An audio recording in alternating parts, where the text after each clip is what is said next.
Yo, yo, yo, yo! Welcome to Convo Express, everybody. I'm Pedro, the Marvel fanboy himself. I'm Thomas Wayne Jr. Will and testament of the deceased, Thomas Wayne. In the event of my death, I hereby declare that all my worldly possessions pass to my son, Bruce Wayne. Dun, dun, dun, dun.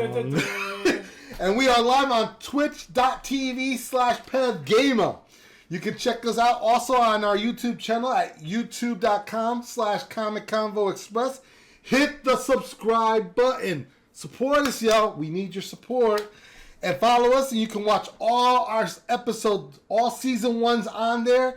You'll be able to watch us and have a good time with it and laugh at us. It's all edited by our own Pev Gamer himself. The man. And you can also check us out on our own Patreon. Go to patreon.com/ComicConvoExpress. No spaces. Where if you join for as low as $4 a month, you will get early access, behind the scenes contents, cool merchandise, artwork from our own Tommy, and access to our other show, the After Hour. The After Hours, baby. It's where the script is tossed out the window. Comic books goes uncensored and uncut. The After Hours exclusively on the Patreon. And let me ask you a question. Hey, what's the question? Do you want us to talk about a comic book subject that is important to you? Something you like? Well, on our Patreon, we have a tier called Stark R&D. If you sign up with that tier, you can submit a subject, and we'll write a whole episode about it. You sign up and submit with your subject by September 29th, and we can have it featured on during season 2. So remember, go to patreon.com/ComicConvoExpress, sign up, give us support, get on it. We'll feature you in it. Show us some love, we'll show you love. That's right. And Comic Convo Express is brought to you by W Energy Drink. Go to w.gg and use the promotional code PEVGAMER, all caps, for 10% off the entire order. Get your dub on. You know what I'm saying? And you can also go to streamlabs.com PevGamer/merch. That's streamlab.com/PevGamer/merch. Check out all the gear. You can check all our gear, the merchandise of Pev Gamer and Comic Convo Express. We're talking about like the mugs. They got hats, which I'm going to get mine very soon. And also they also have hats, shirts, and all the stuff. It's all in there. Just go to streamlab.com/PevGamer/merch. And Pev Gamer got more exclusives. Take it away, my brother. Good morning, gentlemen. I hope you guys are doing... Oh, it's afternoon now. We're vibing. Oh, my God. So, just a quick announcement as well, guys. Because this is our season finale of season 1 of Comic Convo Express, we're going to be doing a merch giveaway on the live right now.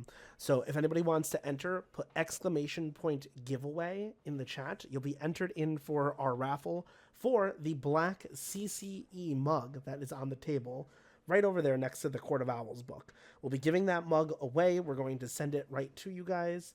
What the heck? Redwood just did it, and then he just received a ticket. Okay, good, very, very good, very good. I just wanted to be sure. Yep, Redwood strikes again. I said starts again. Oh my God, I need to have coffee, guys. I need a little of that dubby. All right, so today's episode is about Batman. This is an entire episode about the Caped Crusader himself. So segment 1 starts with your top 5 Batman villains of all time. I believe Tommy's going to be starting this one off, if I'm not mistaken. Yes, sir. You're Batman. All right, guys, welcome again. These are my top 5, no true order. Just going to run them down from 5 to 1. Give me your true order. I can't give you my true order. Number 5. Number 5 is Bane. Comes from Vengeance of Bane from 1993, first appearance of Bane, one of Batman's most iconic and formidable villains. Written by Chuck Dixon and illustrated by Graham Nolan. The issue introduces Bane as a powerful and intelligent foe who seeks to break Batman physically and mentally. Bane's debut marks a significant shift in Batman's mythos as he becomes the first villain to ever break Batman's back. And that's my number 5. We've got number 4. Number 4. 4 is a little curveball, guys. It's the Court of Owls. First appearance in comics was in Dark Knight. First appearance in comics was in Batman number 1, September 2011. created and written by Scott Snyder, and beautiful art by Craig Capullo P. Quarter Owls is a secret society of wealthy and influential Gotham City residents who have controlled the city from behind the scenes. For centuries, they are led by a group of masked figures known as the Talons, who serve as their enforcers and assassins. Some interesting facts about the Court of Owls. They were introduced as a part of the New 52 reboot in DC Comics universe. The Court of Owls is inspired by various mythos and folklore, including legends of the Bohemian Grove. They have become a center part of Batham's mythos with connections to other villains and heroes. And that was my number 4. Number 3. Number 3, we have the Penguin. First appearance of the Penguin, Detective Comics. Number 58, December 1940. You said, wow. He was created by Bill Finger and artist Bob Kane. In this issue, the Penguin, which real name is Oswald Cobblepot, is introduced a wealthiest socialist and criminal mastermind. So, Batman, you here for the cops, the Iceman, or me? I was only here for Freeze and the hostages. But now, I'm taking you down too. Ooh, aren't you scary? Who uses his umbrella with knives on it and gas and a whole lot of other stuff and his high society connections to commit crimes. Batman and Robin must stop him from stealing valuable jewels and artifacts. That's what came out in When this it rains, issue. it pours. Number 2. Number 2, I've got... It's a tough one, man.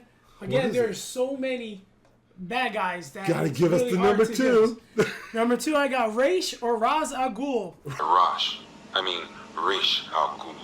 First appearance in comics was Batman 232, 1971, created by Dennis O'Neil and beautiful art by Neil Adams.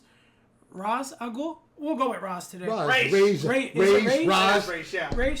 Ghul. Here it comes. Which means the demon's head in Arabic, is one of Batman's most iconic and enduring villains. I know it's you, Ra's al Ghul. You allowed this blasphemy, this sacrilege. Did you think you could keep it from me? He is centuries old, eco-terrorist and leader of the League of Assassins with a complex and nuisance personality. Some interesting facts about Ra's. Rash, come on. Race. We'll go Race. All right, guys, we're racing and we're racing. Here Ra's al Ghul. we go. See the memes. He is one of the few villains to have ever discovered Batman's secret identity. Ra's al Ghul has lived for centuries using the magical Lazarus Pit to restore his youth and vitality. He is a skilled strategist and martial artist, making him a formidable foe for Batman. He has complex and often conflicted relationship with Batman, seeing him as a worthy adversary and a potential ally. Nice. And of course, my all-time number 1. Drum roll, please. Give me a drum roll. Here we go. The Joker, of course. Of course. Now why? Why would you do that? Newsflash! I'm the one who's trying to kill you! Real name, Jack Oswald White. First appearance of Batman number 1, 1940, April 25th. This issue was written by Bill Finger, illustrated by Bob Kane, and inked by Jerry Robinson. Fun fact, Jerry Robinson actually is Bob Kane. They just put that name in there to give, I don't know, some kind of credit to somebody. In that issue, the Joker is introduced as a small-time crook who falls into a chemical during a heist at the Ace chemical plant. The chemicals disfigured his face, turning his skin white and his hair green. He emerged as the Joker, seeking vengeance against Batman. Joker debut marks the beginning of a legendary rivalry between Batman and the Clown Prince of Crime. Aren't you supposed to be up on your feet and trying to stop me? And Interesting. that's my 5, Pete. That's your 5. That's We're my similar. 5. We're similar on these My top 5. 5. Just want to drop the first appearances on you. There you go. What you got, I brother? respect that. All right, so here's my 5. Ready? Number 5. Two-Face. His first appearance in Detective Comics 66 in 1942, created by Bob Kane. The only way to get by in this place is to get ourselves some respect. Be here That's how we get respect. Show them all that we do things. We should be fair, though. This is a place of justice, after all. Screw justice. Kill her, and they'll all fear us. Bring out the defendant. Two-Face, half attorney, turned into criminal mastermind, whatever you want to call him. Kind of look like this. I could see him going toe-to-toe with Batman. You know, he looks like a gangster shooting his guns at him. Batman's just trying to, like, take him out before he shoots anybody else. What's one of his trademarks, P? His trademark's always flipping the coin. Yes. You know, heads you live, tails you die, you know, and it's always tails both sides. Oh, you got a coin! That gamer got a coin. He's gonna flip a coin. Here we go. What you flipping? What is the flip for? Is it the both same? No. Oh, he got the actual coin, see? Oh. It's like the head is on one side and the other head. Two-Face's coin is actually based on the U.S. $50, fun fact. Oh, nice. See? He's worth $50. Nice. Well, he jumped in my top 5 with $50. Can't get that for $1. Number 4, Bane. Obviously, you touched upon it. Batman's first appearance. Batman Vengeance of Bane, number 1, 1993. Created by Chuck Dixon and Graham Nolan. Nice guy, by the way. Bane, the most popular thing he ever did in his debut when he broke Batman's back. We talked about that. That's why he's number 4. Crack that back. Number 3, Ra's al Ghul. Did I get it right? All right, good try, good. Batman 232 in 1971, created by Julius Schwartz, Dennis O'Neil, and Neil Adams. Ra's al Ghul, the grandfather of his recent Robin, Damian Wayne. Yep. He's also had his daughter, Talia, yep, who was a love interest of Batman. Oh, yeah. I'm sorry, beloved. I didn't know.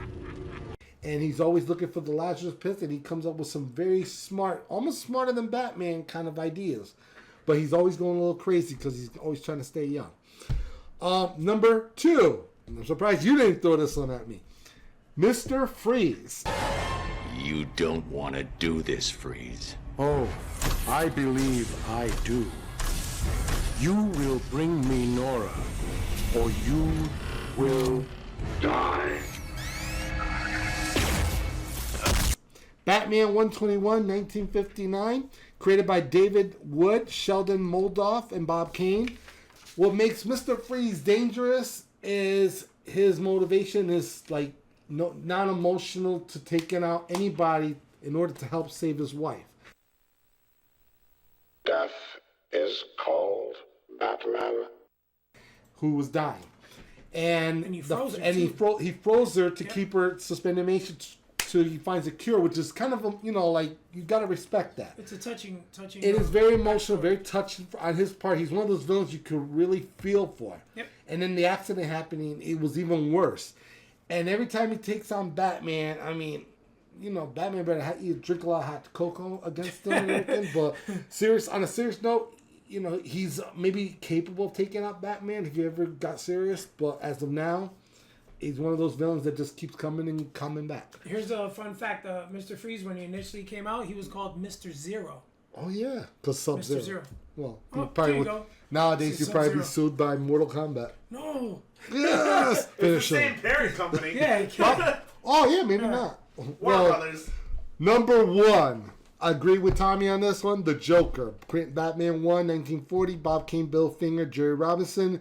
All thing I could throw at you is fun fact. Bill Finger. Joker is based on an actor named Conrad Veidt from a movie that was called The Man Who Laughs. A black and white movie. It was a black and white movie, came out in 1928. If you ever look for it, if you find that blockbuster, if there is a blockbuster to find it, look for it. I mean, he's a blockbuster. The guy, he looks somewhere in the Midwest. He resembles what the Joker first appeared in Batman 1. So that was a fun fact to throw. Joker, I put him really high on the list. Out of all the crazy stuff he'd done, cartoon, movie, books, everything, I think the best one I've ever seen was The Death of the Family when he beat the crap out of the second Robin. So, let's try and clear this up, okay, Pumpkin? What hurts more? A or B? Forehand or backhand?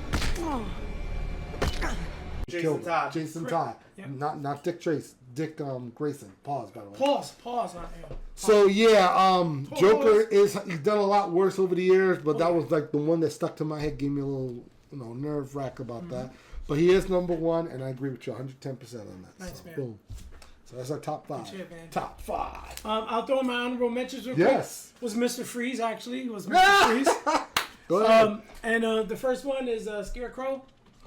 Ooh, Scarecrow uses the fear Scarecrow gas. sense. Yeah. So, And at the end of fear, oblivion. so those were mine, and of course you had Mr. Freeze was in a movie with Clooney, and that was. What killed the dinosaurs? The Ice Age! What That about... was a tough movie, but Arnold Schwarzenegger played Mr. Freeze. Was it And then we had Catwoman on your Culligan. list? How does the back credit card work? Whose social security number is that attached to?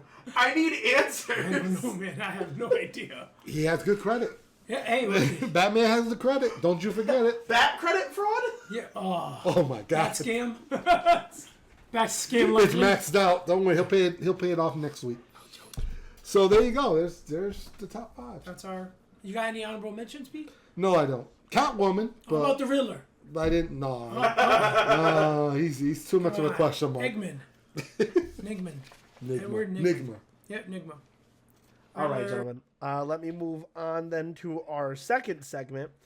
I want you both to give me your 3 best Batman storylines where it's only a Batman title. So no title crossovers, no JLA.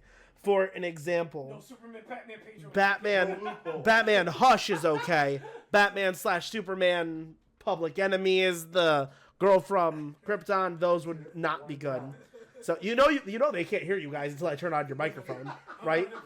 I'll be so soon. There you go. Now you guys are good. Okay, I guess I'll go first then. All right, I'll go from 3 to 1. So number 3, I'm gonna throw at you Nightfall. This story started in Batman 92 to 500, Detective Comic Books 659 to 666 issue.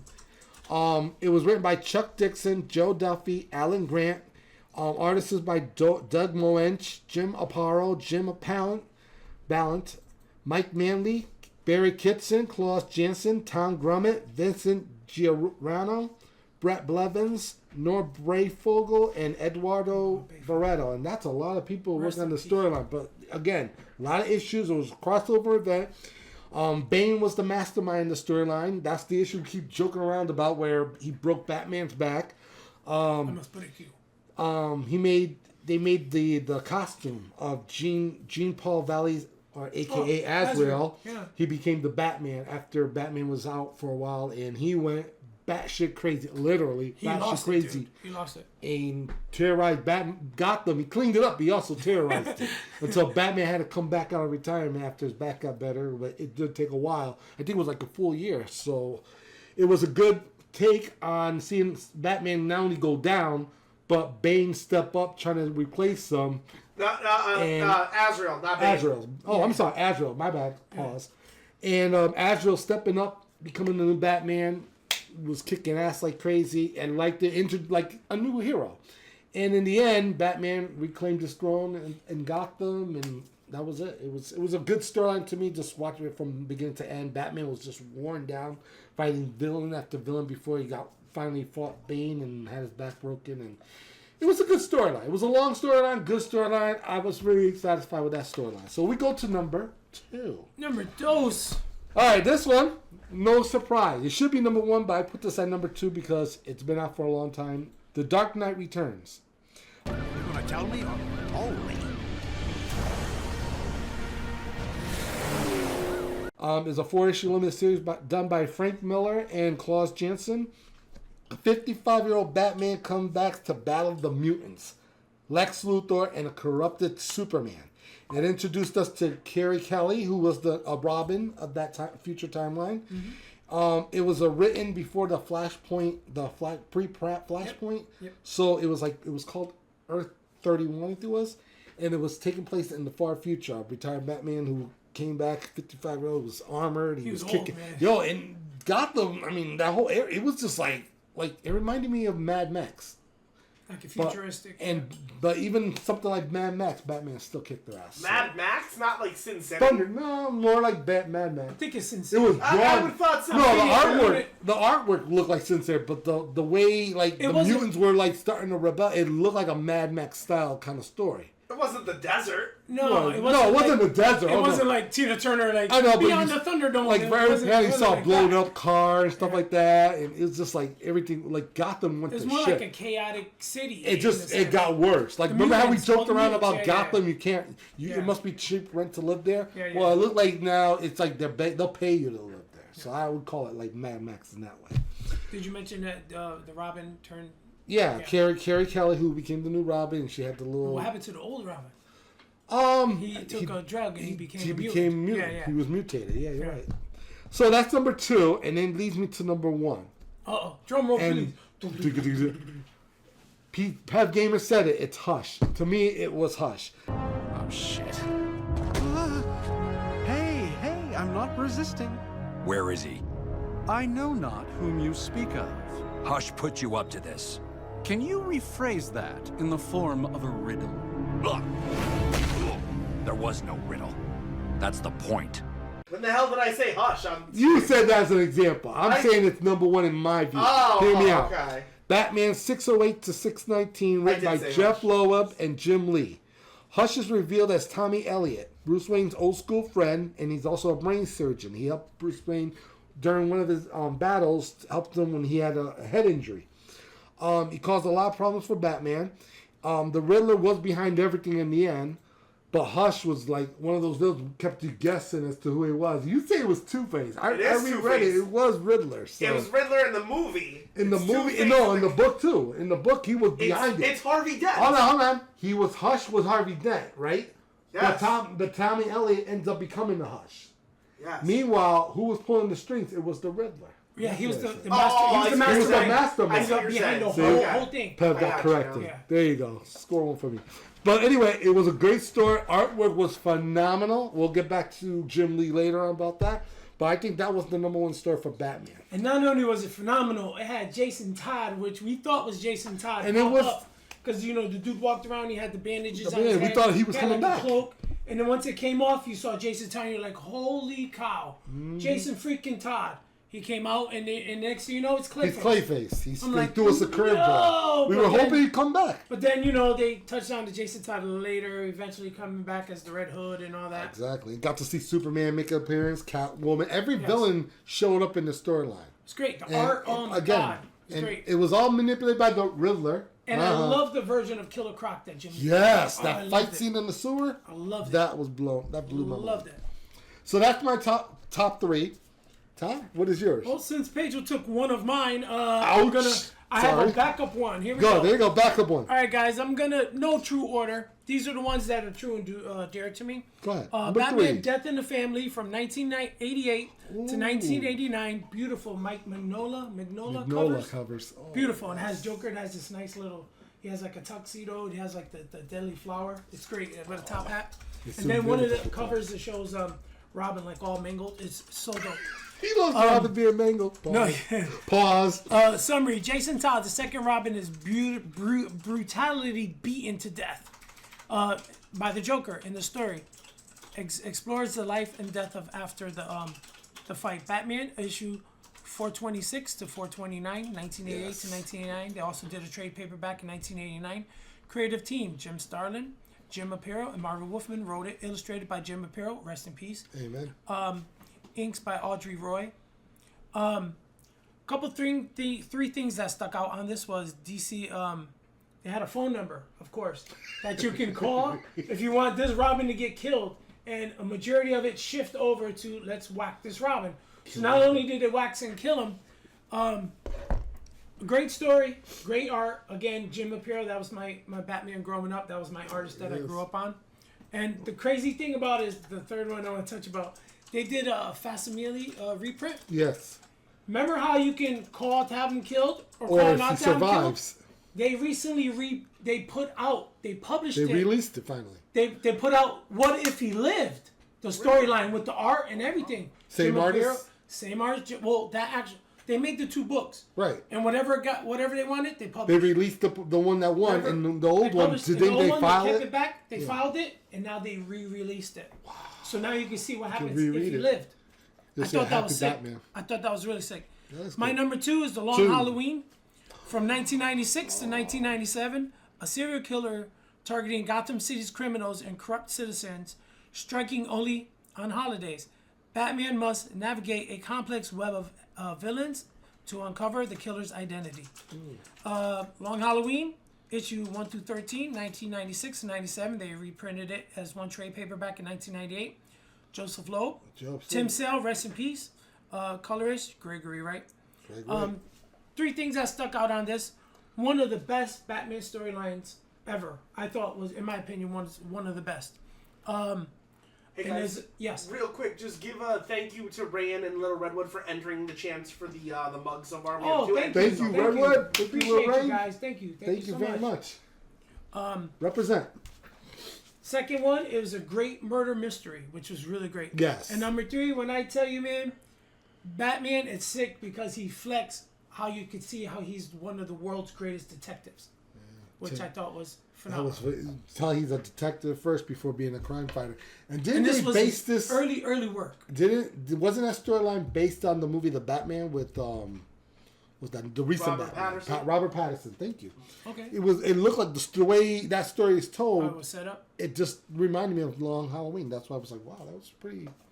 I can't wait to see what they do next with Robert Pattinson. I know. Batman. There's did a a good job rumor with the Batman. next movie is going to be Court of Owls, but you didn't hear that. And I from even me. heard Hush too. I've heard that I too. heard Hush was sprinkled in there. Yeah, I'd like that. How cool would that be? That would be pretty awesome. cool. My head is blown just I'd like thinking to about see that. I'd like to see that. Well, My number 1, not number 1. Number 1. No true order. Take Death of the Family from 2012 to 2013, written by Scott Snyder and beautiful art by Craig Capullo. Greg Capullo. Story begins and returns as a Joker after years of absence. He's been traveling the world, learning and changing. The Joker returns to Gotham City with a plan to destroy Batman and his family of allies. To basically sum it up, Death of the Family is a thrilling and terrifying story that explores the relationship between Batman and the Joker, and as well as a dramatic, dynamic. I can't even speak. Dynamic between Batman and his family. He wrote it down too. And I wrote it down. I can't read. I apologize. The school system's messing us up, man. The school system's messing us up. So, just for fun, they're failing us. I have a Funko Pop right in front of the Court of Owls that is Snyder and Capullo's design. They signed it actually at this weekend's con. Yeah, there it is. Terrific con, yeah. So Scott's in the front and then Capullo's Thank on the you. side. Oh, nice. How cool is that? That is very cool. He's wearing his face of his own skin. He cuts it off and freaking ends up putting it back. He cut on it off his and said, body. oops, and put it right back Dude, on. he's sick, man. Love the Joker. Where does he get those toys? I don't know. Batman has them. Anyway. And so that's mine. Yes. Rayan found a Man. CGC graded Detective Comics issue 27. So, oh my God, What's the grade? bro. Is it a reprint? No, I think it's the original. I'll find out. I'll ask him what the grade is. All right. But it sold for a record price of $1.82 million. $1 million. That's a lot of cheese. Holy cow. And that was the first appearance of Batman, right? This one, yeah, Batman. Issue 27. Comics 27, yeah. Holy shit. Wow. What was the grade? Here, let me ask it. Ray, do you know what the grade was by any chance? It could be any grade. I don't care. That's cool. It could be 1 point, 2 point, 5 If point. it's that high, I'm going to guess it's probably between 5. I bet you it's an 8. I It's think an it's between 5.5 to 8. It's gotta be. Yeah. Damn, I wonder that's where a you would lot. find that book. I mean, quality-wise, that's crazy. Someone had it. Someone had it, and they graded it. It's crazy. I mean, I've heard many stories where people find books like in attics or basements where, like, holy shit! It was graded 6.5, and it went for that much money. I was almost there. I was close. That's the Grail. That's one of the I was within. Yeah. That's like one of the Grails, man. Imagine having. Wow. Rayan said, imagine someone having it in their closet and forgetting about it. Wow. Oh, That's crazy. That'd be wild. That's sick. All right, so that's our top 3. Pev, you up? Hang on. Yep, I got you. Wow, that's crazy. Wow, that's a lot of dough. All right, gentlemen. So next we are moving on to segment 3. Whom is the ideal successor to Bruce Wayne? I want you guys to pick one who is that's gonna be Batman, and then 2 runner-ups. Oh no, I'm sorry. Ideal successors. So 1 character and 2 runner-ups, but your number 1 has to be who would succeed Batman. So Tommy, I'm gonna throw the ball to you.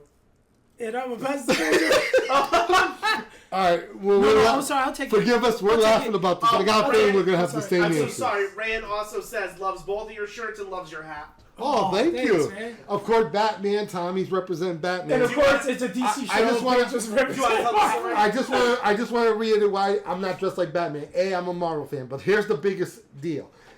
This is the season finale, and let's go back in time to the first episode. Very first episode we came on live. Tommy showed up and he gave me this shirt as a gift.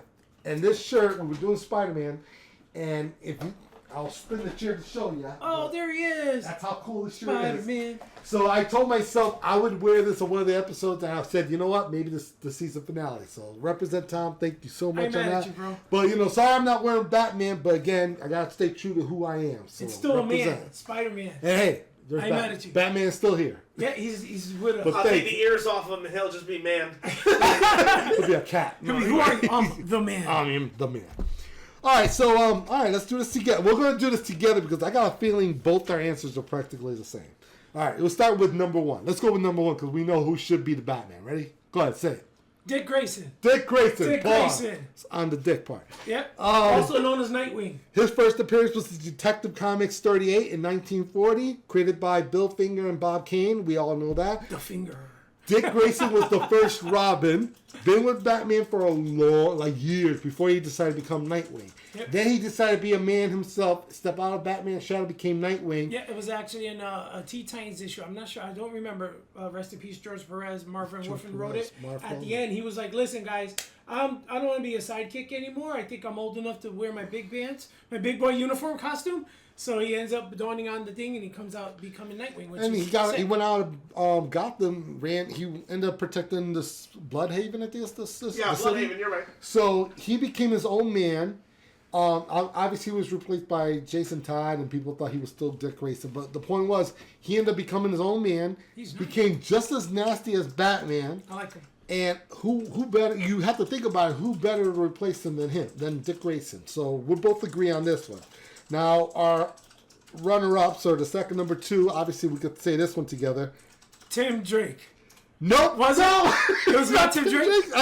Okay. Go ahead. You go with Tim Drake. Damian Wayne. All right. Damian Wayne is on our list. All right. I thought you were going to say Dick Grayson again. No, what are you going to do? I should have said some other name. Yeah, I know. Tim Drake. Peter Parker. Jason Todd. Peter Parker.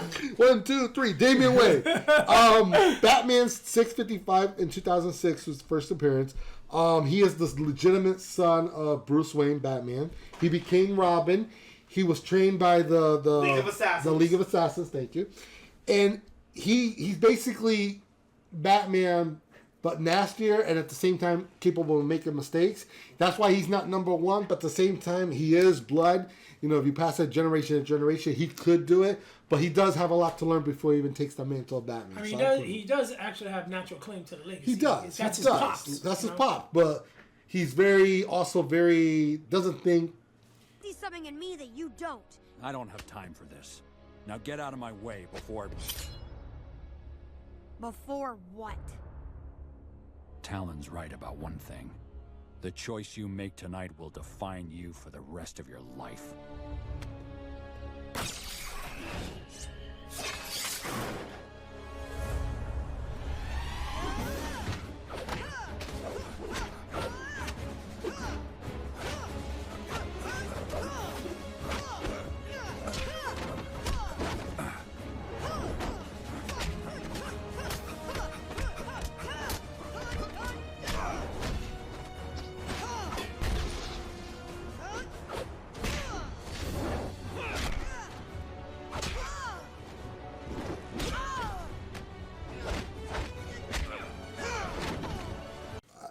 We're more violent than anything, so it's kind of... Can I make an argument to both of you? Go for it. So, because Damian Wayne is blood, Right. therefore he has natural claim to the Wayne Foundation Of and course. heirs, right? Mm-hmm. By that logic, does Terry McGinnis and Terry's brother also have claim? Because they are both technically via DNA wife related to Bruce Wayne? That would as their depend. sons? That would depend on the day Bruce Wayne, the future Bruce Wayne, passes. If he has a will, and he decides to leave it to Terry McGinnis, then he would have claim.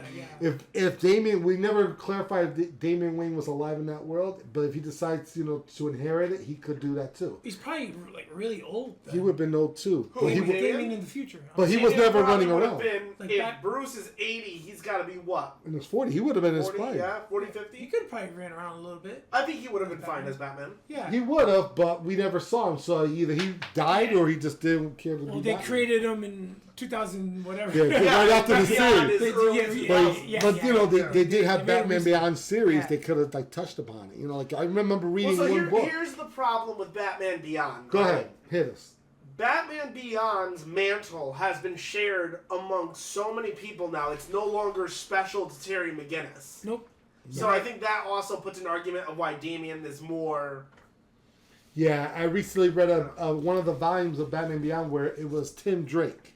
Yeah. And that was it horrible. was. I did not like it. It did not fit. I mean, it made me think. Well, Tim Drake could have been a Batman. That's why I correct you on this. No, he could not. The way he acted as a Batman Beyond, he would have messed it up for Batman. Joker would have had a field day in Gotham. No, he would have gone away with it. But then again, what we were talking about Batman Beyond in the future, storylines and stuff. How cool would it have been if they would have had? I'm just saying, like, do like maybe an Elseworld story where Damian became Batman, Right. and you see a more mature version of. That's him. what I'm talking about. You know what I'm saying? I think we've gotten an Elseworld story like Not- that. not with haven't we? Damian. Where Not with Damian's Damian. been Batman. I'll look it up real quick while you guys are talking. I know that. I would love to read I know that there was a story in it was like not Elseworlds, but like another reality in the Batman series where Damian donned the costume. That would have been Batman. cool. But then again, like it would be nice to see. It would be maybe good from to see Alan it. Moore. Alan Moore come out of retirement and write a. I'll hold my breath until that happens. Okay. Pick up my dead Futuristic body. story. Was there one? In a possible future in the DC comic books elsewhere, where Elseworld universes, Batman issue 666, 2007, Well, Adam Damian Kubert. Wayne was featured as Batman. Adam Kubert drew it. I remember that. So how I didn't get It's to cool. read it. It showed him with the costume, Uh-huh. and it showed like fire, and it showed like a crowd in front of it. So how was he as a Batman? I He never was read the brutal. story. He was a I murderer. never read the We won't know. So I have to get. We will get back to you on Damian Wayne, but he is on my list as number 2. No, I'm saying it's possible for like a future version of him. A but future version, but matured. if when it happens, just like Tim Drake, was he good enough to be Batman? So, gentlemen, I'll tell you actually just a really quick story as well. So, Rocksteady, before essentially having the massive layovers they had at Warner Brothers Studios and stuff like that, before they shifted to the Suicide Squad game, there was a project called Project Rebirth, I believe. The idea was to continue the Arkham video game series after Bruce Wayne faked his death, in turn bringing Damian Wayne as Batman, and he donned this almost modern-esque looking design of Batman Beyond. The project was canceled, though, number 1, to massive layoffs, and to 2, all of the leaks, because it was said that Harley Quinn was going to return, Two-Face was going to return, and there would be sections of an old Bruce Wayne. Hang on, let me turn on your mic, damn it. Oh, sorry. That would have been nice. I don't think the leaks would have affected him. I don't think a leak about That's any what they game. had claimed. Yeah. I think it's bullshit as well, Yeah. but I don't that's think what they that had would. I claimed. think the massive layoff would have been the issue. Oh my god, the concept arts were amazing. I'll try to find one and show it to you guys. The concepts were great. All right, cool. In number 3, I would have put Terry McGinnis. We just talked about him. I just want to separate Batman Beyond from Terry McGinnis because, like, you had a good point. A lot of people did don the suit. It was from the cartoon created by Paul Dini and Bruce Timms. I was watching the whole season recently, and just to refresh the memory of Terry McGinnis, That was good stuff. it was good. He kind of reminded me of like the Spider-Man version of Batman, and that's why I put him high on this list that he could Being take young, over. being He wouldn't be as smart, like Batman. he'd have he to- would have he'd been have to brutal, learn but he eventually. would have Yeah, yeah. figured things out fast, just like fast as Batman. Yeah, yeah. So it makes him a cool Batman. He could handle his own as Batman. And then, of course, the last person I would pick would be Jean Paul Vallée, Azrael. I thought of that too Because he kind of was Batman. For He a little was, but he was also, he put more fear into the villains in the Gotham than Batman ever could, and that's saying like a lot. So if you could do that as a Batman, you could be a It's Batman. crazy because when they first appeared, they had there's the Sword of Azrael, a 2-issue story, Exactly. drawn beautiful art by Joe Quesada and Jimmy Pamalotti. Yep. Great two issue book story that they're like a little bit thicker than a regular comic. Yeah. And I have that. it was really really good, but I don't know. He kind of fell from grace. Like after you did all that stuff and got crazy, they did was it Nightfall? Was the Breaking of Batman, right? Yes. Yep. What was the storyline after? Remember they did another storyline after. So they actually Man's still Land, I called think? it Nightfall. There ended up It was being part of 3 more books, and it was all following Azrael Yes. as Oh, Batman. okay. Yes. That's how close. Yeah, and but I don't know. He did his own series. DC put out a series of him, and it just didn't really take as Yeah, well. it was as, called Azrael. Yeah, and it some- just didn't take as well. He was The a Sword of little odd. Azrael. Yeah, he's I don't know, but like I say, he was Batman for a minute. So Yeah. His I can costume see- I got can see it him. was different. It was like white with red. I'm sure if shit would ever hit the fan again, and he'd have to come out of He retirement, would do could it. probably do it. But I think out of all those names, Dick Grayson is the number one to replace him. I'd go I with think him. you agree with me on that. Yeah, You had any extra names you want to throw in there? You said Tim Drake. I don't know about that one. I'll be honest. Well, the reason why I said Tim Drake because Tim's intelligent, strategic thinking, and athleticism make him an excellent candidate. He also demonstrates a strong sense of justice and willingness to learn from Bruce. So, I mean, He was a good I student. mean, if you stop and think about who better to become Batman than someone who's trained under Batman. You know what I'm saying? Well, there was like four or five Robins. Yes, of and they course. were trained by Batman. So it was like, out of all of them, who, like the question goes, who is the ideal successor? Yeah, well- Now, obviously, Dick Grayson's the winner, but Yeah. Tim Drake, where does he fall in that?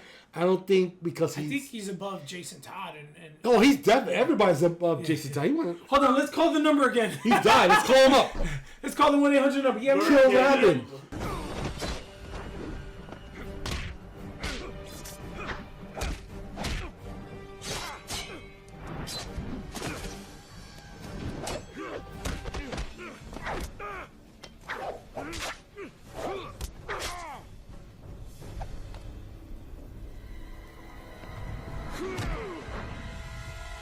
You want to kill him again? Kill Robin. That's what they did. So But, that's why he's the I really lowest on liked the it. list. The was it the Behind the Red Hood? Under the Red Hood. Under the Red Hood. Yeah. that's good. I mean, that him was being good. his own person, yes, but to compare him and replace That was Batman, one of Batman's biggest failures. I know, was that is. and he lived with that guilt for many years. Too many years. I was He's Joker. still, If he's I was still Scarecrow, haunted I'd to pop this up and day. be like, "Hey, remember when you got moked out by Joker?" You I see, just you keep show up with gas out of what we jail. call those wrench, the bar. Oh, crowbar. A crowbar. Yeah. You show up with a Jack Batman, him be up. like, oh no, stop. So there you go. That's our answer on That's, that segment 3. Okay, cool. There's actually a question. Yeah. Rayan would like you guys to debate who would win in a straight up fight, Batman or the Spider-Man. First thing I would say, you gotta go on a Patreon and request We can that. tell you that. Yeah, we would tell you that, you know. No. But Go ahead, because it's a request of stuff. You can. What's who would win a fight? Spidey versus Batman. Okay, let's just say Batman has 4 weeks of prep. Go ahead, Pete. Your turn. I'm just All right, I'm gonna game over, man. This is Game an over. argument I dealt with for many years because I'm a Spidey fan. Batman, I respect it. He's like one of my favorite DC characters, so this is tough. But it's simple to me because Spider-Man has powers, Batman has gadgets. Spider-Man, has more motive to being a hero. Batman took a tragedy for him to be a hero, which could have gone either way. Batman's very ruthless on getting the job done. Spider-Man, believes high hopes, everything will work out, and he'll do anything he can to make it happen. Straight up fight, Edge, I would say I'm still going to say Spider-Man, but I think Batman, because Batman has more hand-to-hand Martial combat skills, experience. They could take down even a superpowered guy like Spider-Man. But in my opinion only, and all you Spider-Man fans will back me up on it, I think Spider-Man, one punch will knock the hell out of Batman if it connects. I believe the Spider Sense could help him dodge a lot of the offense from Batman, and that's why I think Spider-Man will win. So, gentlemen, real quick, just off topic, you can look on the screen. I'll edit it into the actual video. This was the concept art for Damian Wayne's Batman for Project Sabbath, not Rebirth. You know who that reminds me of? Batman from The Dark Knight, the movie. Oh, Christian Bale's Christian Bale's, yes. Yeah, I see it. It kind of resembles it. And then the red from, I guess... Batman Beyond, obviously. The symbol of Batman Beyond. Earth 2. Yeah. That's sick, though. It does sick. But that was the concept art that they had for it. I like that. That looks sick. That looks sick. If only we could. So let's get to your answer now. I'm gonna say Batman because I think he would find a way to discover everything he can about Spider-Man or Peter Parker. I'm sure he would set up all his gadgets or whatever. He probably would figure out he's Peter Parker. Yeah. But let me throw this scenario at you. Off the rip, I'd say Batman because I kind of like Batman just a little bit more than Spider-Man. But I love Spider-Man. I like everything he stands for, etc., etc. Let me give you this scenario. What if something happens where Mary J ends up getting killed and Spider-Man thinks it was Batman Corporation or something? So he probably would lose it, and he would be very careless, and that's where Batman would take advantage of if they're fighting hand-to-hand combat. Yeah.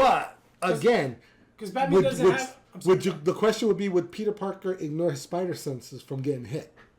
That's the question. Well, he'd be enraged, so he would. So he probably wouldn't be paying attention. He would get knocked out like crazy. That really hurts. But anyway, gave myself a run. Again, Batman. Yeah, it was like a reaction. Toma. He said, "Get over here." Get over here. Batman again, trained himself to his physical peak that he can. He trained top of the line martial arts, you name it. So hand-to-hand combat.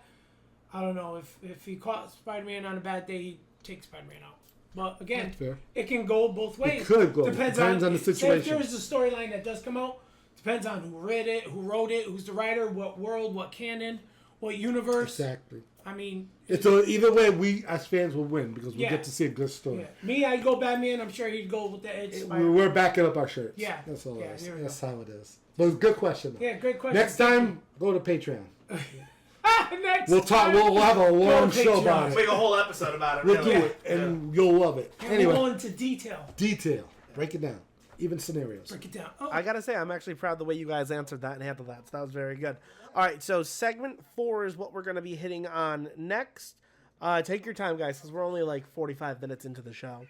So after reading the New 52 storyline, should there be a Court of Owls in every DC mainline universe for the future? I'm going to pass the ball off to Pedro. You could start it out for us.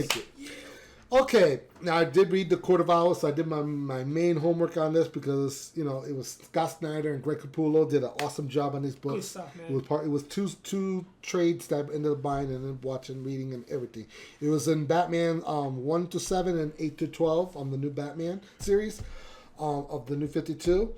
I enjoyed it. I loved the Court of Owls. Let me tell you something. You don't know who they are until they want you to know who they are. The fact that they use the talons to go after you, phenomenal. Made them more dangerous. It made you feel like an owl is the predator of a bat. And the way the talons were attacking Batman, you could feel it.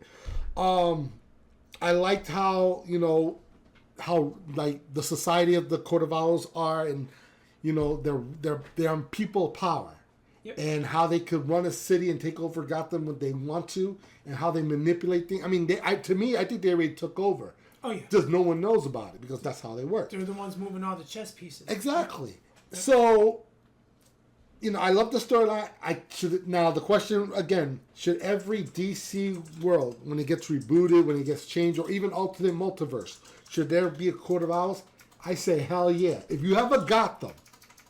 If you have the way corruption is, and by the way, corruption, you got to throw in the Court of Owls because they're part of that corruption.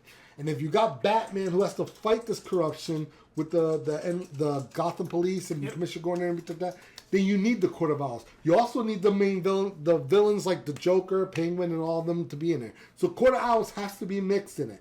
Now, no matter how many times DC wants to reboot the DC universe, or they want to tell stories about the multiverse, you need to bring the Court of Owls in because that's corruption. Yeah.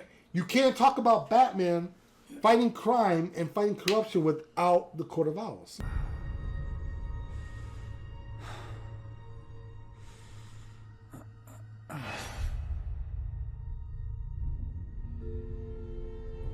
Welcome, Mr. Wayne.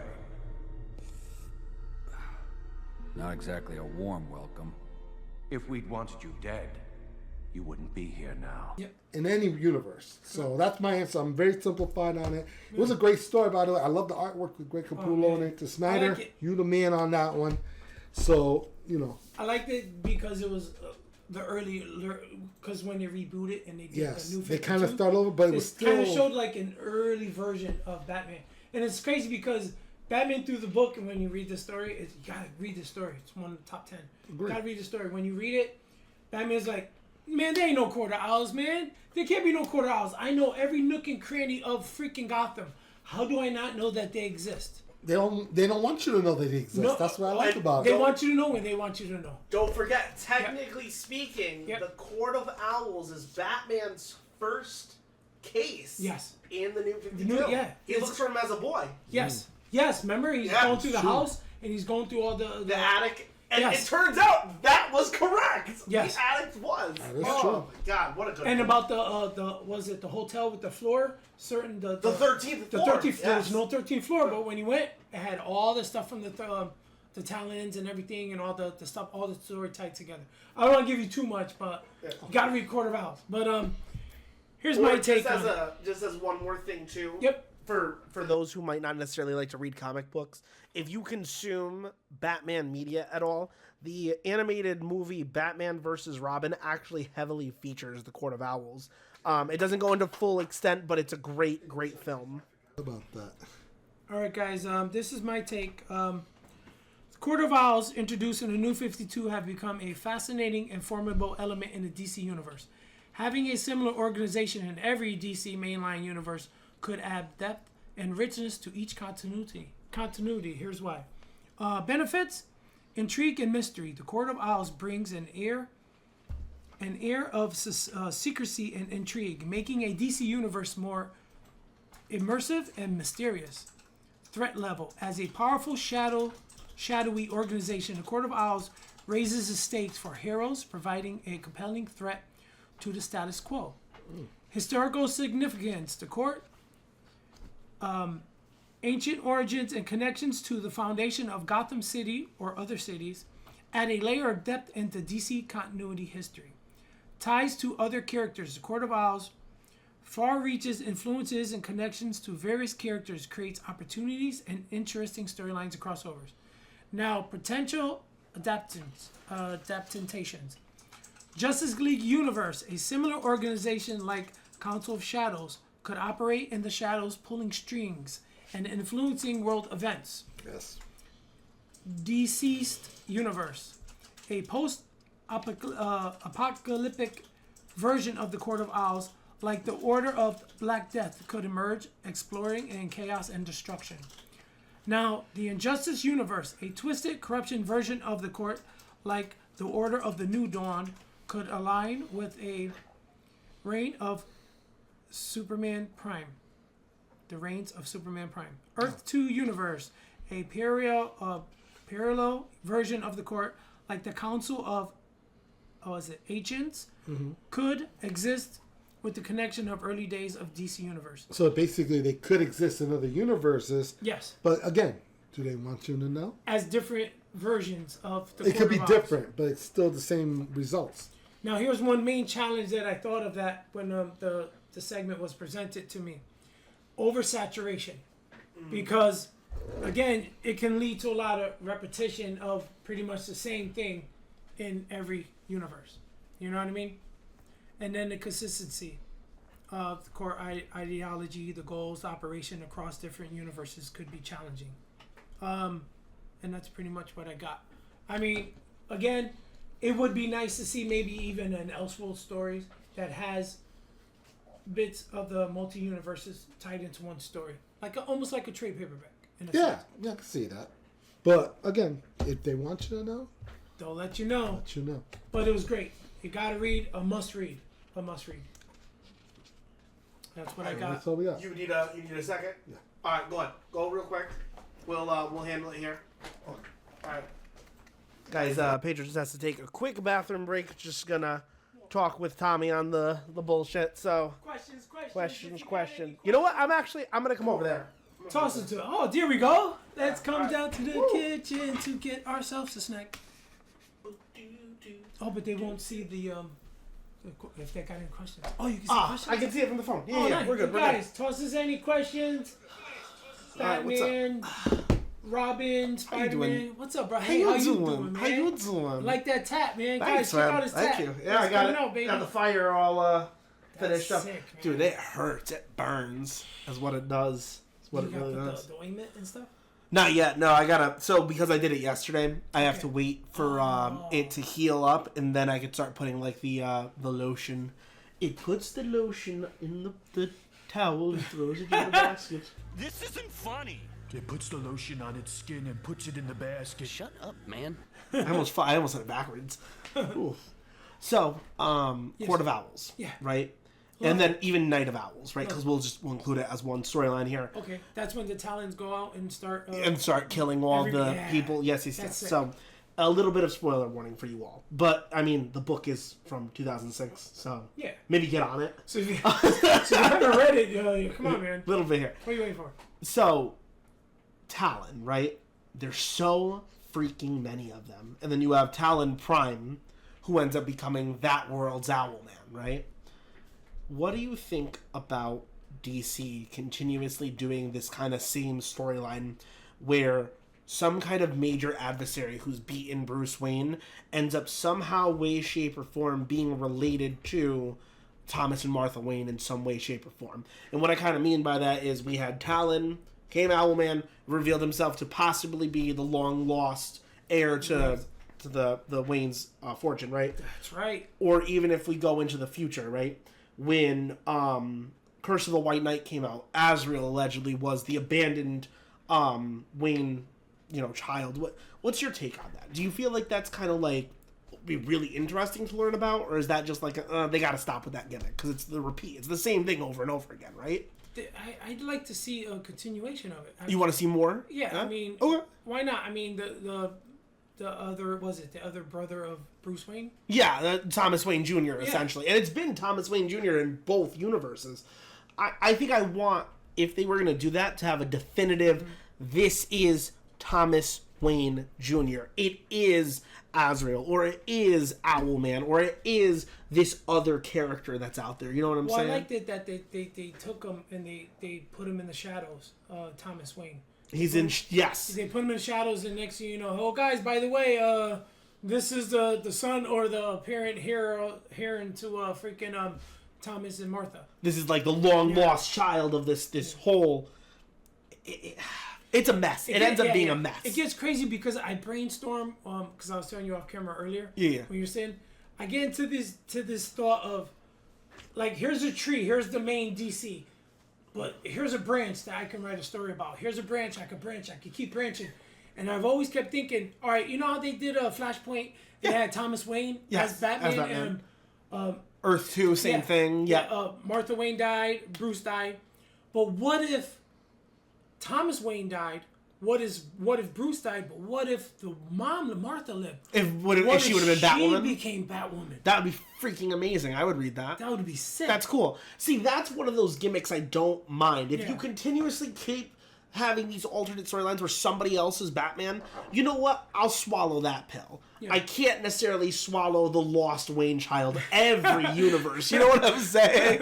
Like, it's odd. Here's another universe. By the way, there's another child that we're not talking about. One. Oh, like this kid. Like, what's that about? Come on. I mean, they kind of keep going back to it and pulling from it, but exactly. I mean, if the story is well written, I'm all aboard. I am too. And if the art is half decent, I'm all aboard. Yeah, I'll get with that too. If the art's all good, okay, cool. Yeah. I'll put my biases away, and I've had to eat in my my own shit before. Like, all right, so like with I know it's not related to Batman, but Chasm with Marvel Comics right now. I loved Ben Reilly, right? Loved him. When he died in the 90s, it's like, all right, there's a beginning arc and there's an end arc, and it was due to popularity. He didn't do very well. Issue 1975. Remember, like it was yesterday. It was Peter Parker, issue 75, the return of actually Green Goblin. Yeah. It sucks because, I'll just say this real Go quick. ahead. It sucks because the Green Goblin, in comics you usually die and you don't really stay dead. Oh, shit. ECW. So, how the hell was he sitting that low? So what got me was that when he came back, you know, John Romita Jr., great art. Shout out Scott Hanna, inker, great guy. Two great guys. Met him at the con. Is they show the intro, they show all the rain, they show Green Goblin and Spider-Man's in the rain, and next thing you know, you see him rip open the shirt. He's like, Green Goblin, you died. He was like, ha ha ha, by the way, and he shows his Joke's on you, biatch! Look at the size of this where the glider went in. I actually been alive all this time. This whole time. So that was cool, but then to see him die was sad. It was. It definitely was. But then you go into the mid-2000s, and all of a sudden, there's this huge demand for the Scarlet Spider, right? Oh, that's a sick costume. Oh, he's a clone of Peter? That's cool. Yeah. And then the 90s Spider-Man show even features him at part of the series finale, right? Yeah. And then we finally get him back in early... Remember, said they had him in the multiverse. movie. He was in the multiverse movie. But not only that, too, he was written made him back. Bitch in there, bro. He what did. The hell, man? Yeah, I was kind of upset about that. That made me really upset. Yeah. Okay, first time I saw it, I laughed at that. I was like, that's hilarious. I was like, why are they doing this to this dude, right? Yeah, and then I'm like, oh shit, wait a minute. That's like my favorite other Spider-Man. Like, come on. But now, Marvel brings him back early 2020s, right, for his own storyline. He's a clone of a clone. All right, whatever. Stop with all this clone stuff, right? And enough, then, man. Enough. Come on. But, like, you bring him back just to make him a villain?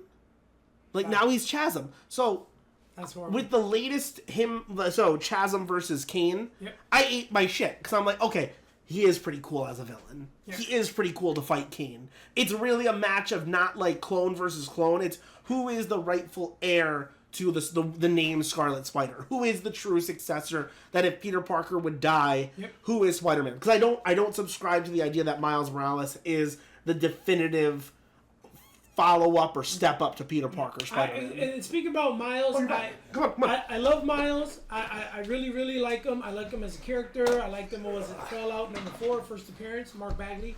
Mark Millar, who wrote Ultimate Fallout #4. Remember, has him with the... That was Jeff Loeb. Jeff Loeb wrote it? All right. I'll have to fact check it. So, because I'm not taking pictures. It could be Mark Millar. It could be. I have to double check that. But Miles Morales, to me, I don't think he's been out long enough. Could have been Bendis, Brian Michael Bendis. I'm sorry. Okay. Could have been Brian Michael Bendis. To me, Miles. Here's my take on Miles. Go ahead. I like him as a character. I think he's great. Great development. You know, he's a brother, whatever have you. He's great. Got nothing against him. I think he's a great character. Great ideas and everything. Make new stories, fresh idea. He got Spider-Man idea. My thing is with him is he hasn't had a major story arc, or at least that I could think of. For example, he hasn't had like a monster, a monster, massive villain. For example, Venom, Carnage, any of those, Kraven the Hunter, any of those major story arcs. For example, when Spider-Man Kraven the Last Hunt, he hasn't had a major arc. Oh. So until Marvel pulls something out of their ass to have that, then I would really accept Miles. Again, nothing against the character. I agree with you. Nothing against the character. I love him. The movies were fantastic. The anime movies, Into the Spider-Verse, across the Those Spider-Verse. were great. I like them. But in the comic, there is no definitive storyline that showcases what Miles is really about. But I'm sorry, Pev, you were saying about something? Oh, yeah, I was going to say. No, you're good. I was going to say, so just to fill you in how we got to this, we sat down and started talking about this whole repetition with DC about having this long-lost heir to the Waynes. And Tommy brought up a great point that he wants to see more of that, and I followed up with saying that if they do that, I want a definitive answer to who is Thomas Wayne Jr. and not every universe being different. And then we went into Spider-Man about like all the the whole thing about Ben Reilly dying and coming back. Well, I mean, I'll be honest with you, watching DC over the years, they've always had definitive heroes that had the replacement in the wing, like a sidekick. Like Robin was always supposed to be the next Batman, no matter who it was. Aquaman was supposed to have Aqualad. Superman had Superboy. Right. But that changed as well. Wonder Woman had Wonder Girl. It's like The Flash. Oh my God, when he disappeared during Crisis. You got your Wally West replaced him for a while. Barry Allen, you have Wally Kid West. Flash, Impulse. Everybody was taking over. So I guess the point was DC was doing it long before anybody else did. And they had those replacements ready in case their heroes ever died. And in some cases, those heroes did die or disappear, and they were replacements ready. Mm-hmm. And I felt back in segment 3, Dick Grayson was always going to be the next Batman. And to this day, even no matter what adventures Dick Grayson went through as Nightwing, he's always going to be the perfect Batman. To me, he would always be the second in line. I mean, you could debate everybody's entitled to their own opinion. Yeah. You got your Damian fans, you got your Tim Drake fans, you got your Dick Grayson fans. Dick Grayson, exactly. So, and Jason Todd fans. And Tim Drake. And Tim Drake fans. So, last question that I'm going to allow this stream to be off subject.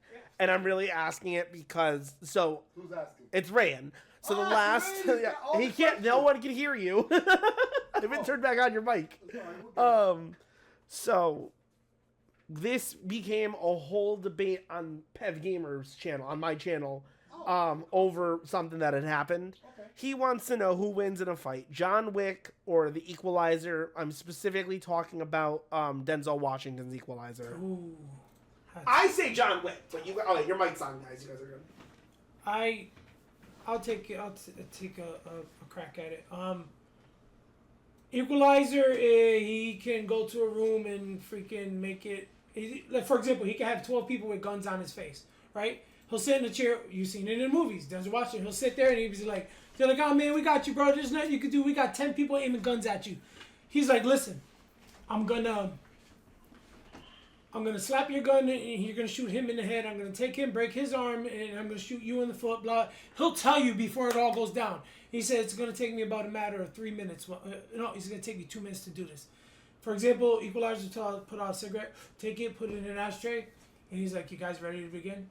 Pop, pop, goes back and breaks the guy's neck, whatever. Next thing you know, he'll stand up and he'll walk out the room and he just murked everybody. And you're like, this guy is that man. But then again, John Wick, holy shit, dude. He can kill 3 people with a pencil. You know, remember the movie? He had a pencil. That's a badass scene. And he was like... And you seen the shit that he went his body through all those movies. If you ever watch John Wick, if not, watch him. Spoiler alert. This guy goes through hell. But I don't think he's dead, to be honest with you. The last movie, you've seen them all, right? Yeah. I don't think he's dead. I really don't think he's dead. But now, who would win between a fight? Holy shit. I would like to see it myself, but I'd probably lean more towards John Wick. Thank you. He could probably take more of an ass whooping or a beating as to opposed of Equalizer. But you know what? The Equalizer is no fucking slouch, man. He is no slouch. And he is badass, too. And when he's in his... And the thing about those movies, Equalizer, if you ever watch it, part 1, he, built up to the character as the Equalizer as you've seen him. But the second one, he was fucking Equalizer every fucking minute. He was Equalizer. If you watch through the whole part of part 2, Equalizer, he was on his game through the whole movie. If you watch it, well, what makes Equalizer more dangerous is the way he plans his attack. He sees it. He sees it before he even starts to. He'll look at the room. He studies everything. It's like one of those we call those people that are just everything has to be perfect. ADHD, something like that. And HBO. And it causes him to go do everything. That's what it is. Yeah, ADD. ABC. 1, 2, 3. Till Ray me. But it causes him to do everything step by step in a row, and he'll get everything done. And it looks nasty when he takes the steps. CCC. Counter Grading Company. CBC. OCD. That's what it is. ODB. Oh, dirty bastard. Brooklyn Obsessive compulsive disorder. And it causes him to do every move. The word of the day. Yay! ODB. Go ahead. It's like W. Anyway, so bottom line is that's how he works. And then with John Wick, how do you plan to do something like that? By the time you start making your first move, Wick is going to do 10 steps ahead of you and just kill you. But the thing about Wick is, like you said, the guy, the Equalizer will analyze everything. Yeah. I'm thinking because of all the experience and as an assassin that John Wick has, he knows what to do. You know what I'm Right, saying? Or right. he'll figure it out as it plays itself out. But he's not going to be able to predict what John Wick can do to him. That's right. Correct. And That's for why him I'm to thinking. for him to plan it, you can't plan something you don't know how it moves. But see, You know what I'm saying? if you're John Wick and you're going against Equalizer, I'm sure he's going to be like, John Wick's not going to aim the gun at him. He's going to have it to his side to see what his move is and probably counter his move. Right. You understand? Like, he's not going to be stupid and aiming at him because, Denzel could just move or whatever. You know what I'm saying? He To a Matrix? He could come up with a strategic defense to it. Exactly. You know what I'm saying? So John Wick's probably going to have the gun to his side. So, gentlemen, we have about 30 minutes left in the Oh, show. you lost 15. Sorry. No, it's okay. It's okay. I really like the conversation, I'm not going to lie. But I'm going to move us on to segment 5. So, what gives a more fitting end to Bruce Wayne's Batman? The Dark Knight Returns or the Batman Beyond series? The original one, not the new 52. I will pass the ball to Tommy. Yes! Score! Well, first up, I want to say both. The Dark Knight Returns and the Batman Beyond offer, was it a pignat? A thought-provoking conclusion to Bruce Wayne's Batman's saga in different ways. The Dark Knight Returns, 1986, Frank Miller's iconic series, presents a gritty noir-inspired version of the aging Bruce Wayne, who comes out of retirement to fight crime in a dystopian future. The story is a destruction of Batman's mythos, exploring themes of mortality, legacy, and of the Bruce's crusade. The ending, where Bruce fakes his own death and passes the mantle to a new generation, is a powerful commentary and critical nature of heroism and needs to be renewed. Batman Beyond, 1999-2001, the animated series set in the future of DC Animated Universe follows an older Bruce Wayne who has retired as Batman due to health issues. He trains a new Batman, Terry McGinnis, to carry his legacy. The series' final return journey provides a fitting conclusion to Bruce Wayne's story as he comes to terms with his past, his relationships, and his own mortality. The episode's final scene, where Bruce watches Terry become a confident, self-assured Batman, offers a sense of closure and hope for the future. Which ending is more fitting? While both concludes the impactful, I argue that Batman Beyond provides a more fitting to the end of Bruce Wayne's story. Here's why. Emotional. Batman Beyond explores Bruce's emotional journey, his relationship, and his personal growth in a more nuanced way, making his ultimate passing more poignant. Legacy. The series emphasizes the importance of legacy and the need for Bruce to let go, allowing a new generation to carry on his work. This theme is more in a fine line of traditional Batman mythology. Hope and renewal. Batman Beyond offers a sense of hope and renewal as Terry McGinnis becomes a symbol of a brighter future, whereas The Dark Knight Returns ends in a more bleak note. So I want to say both. They both kind of... But you had to pick one. But if you did have to pick one, it would be Batman Beyond. I'd go Beyond. Okay. I'd go Beyond. Fair. I really, really enjoyed it. You touched everything I was about to say, so I'm going to tell you. I'm sure you got something in there too. The only thing I can say is Batman Beyond has a more fitting end because before even if he dies, let's say he dies, Batman, because he was old. Yeah. He had a couple of years probably before he dies, being like semi-retired. He's working with Batman, but he's not on the field. He's Batman like Beyond. He's behind on the computer. He's on the computer. He's helping Terry McGinnis and everything. So he's kind of living the life through Terry, and he's helping fight crime. And even though he's physically unable, where in Dark Knight Returns, even though he's a little bit younger, he's back to being Batman. The crime is a lot worse, and there's no definitive replacement for him if he dies. Yeah. Well, he feels he must. He's going to keep doing it until his body gives out on him. Hard Where in Batman Beyond, I think it happened to him in Batman Beyond, but at least Terry McGinnis showed up. Yeah, he had a heart attack. But the difference is Terry showed up, wanted to be the Batman, and with his help became the Batman. Where in this one, in the Dark Knight Return, there was no replacement other than the girl Robin. Yeah. Well, hold up for a second. Oh, here we go. Hold up for a Maybe second. she could have been back. Here comes Here we Magneto. go. Here comes Professor Xavier. I'm gonna be devil's advocate for a second. Wouldn't you guys agree it's more impactful in terms of protecting Gotham to have an army of Batman trained bats than or even robots? Well, so the end of Dark Knight Returns, the follow-up series was Batman training the former mutant children to be just like him, to be Batman, to watch over Gotham. Now, I hate the sequels to The Dark Knight Returns because I think Dark Knight Returns, I agree, absolute garbage. Yeah, the Frank Miller's Dark Knight Returns stands on its own perfectly, but wouldn't you guys make the argument one Batman is not as massive as an army of Batman? Oh no, not at all. You know what's great that you said that? In the comics, Batman created a robot. I don't know if you ever heard of him. I think he's called Killswitch. Yes. Or something. Well, so I guess depending on the universe, you have Brother Eye, you have Omega, you have... Yeah. There's a new one that recently came out. Well, the robot I guess that's out now. Killswitch. So, for example, if Batman would ever go rogue or do something and end up killing people, they need a Batman to stop a Batman in a sense. Yes. So imagine making an army of the Killswitches. Holy That'd be shit. cool. Because I know that in the storyline that they have now, I'll just touch on it briefly and we can move on. Yeah.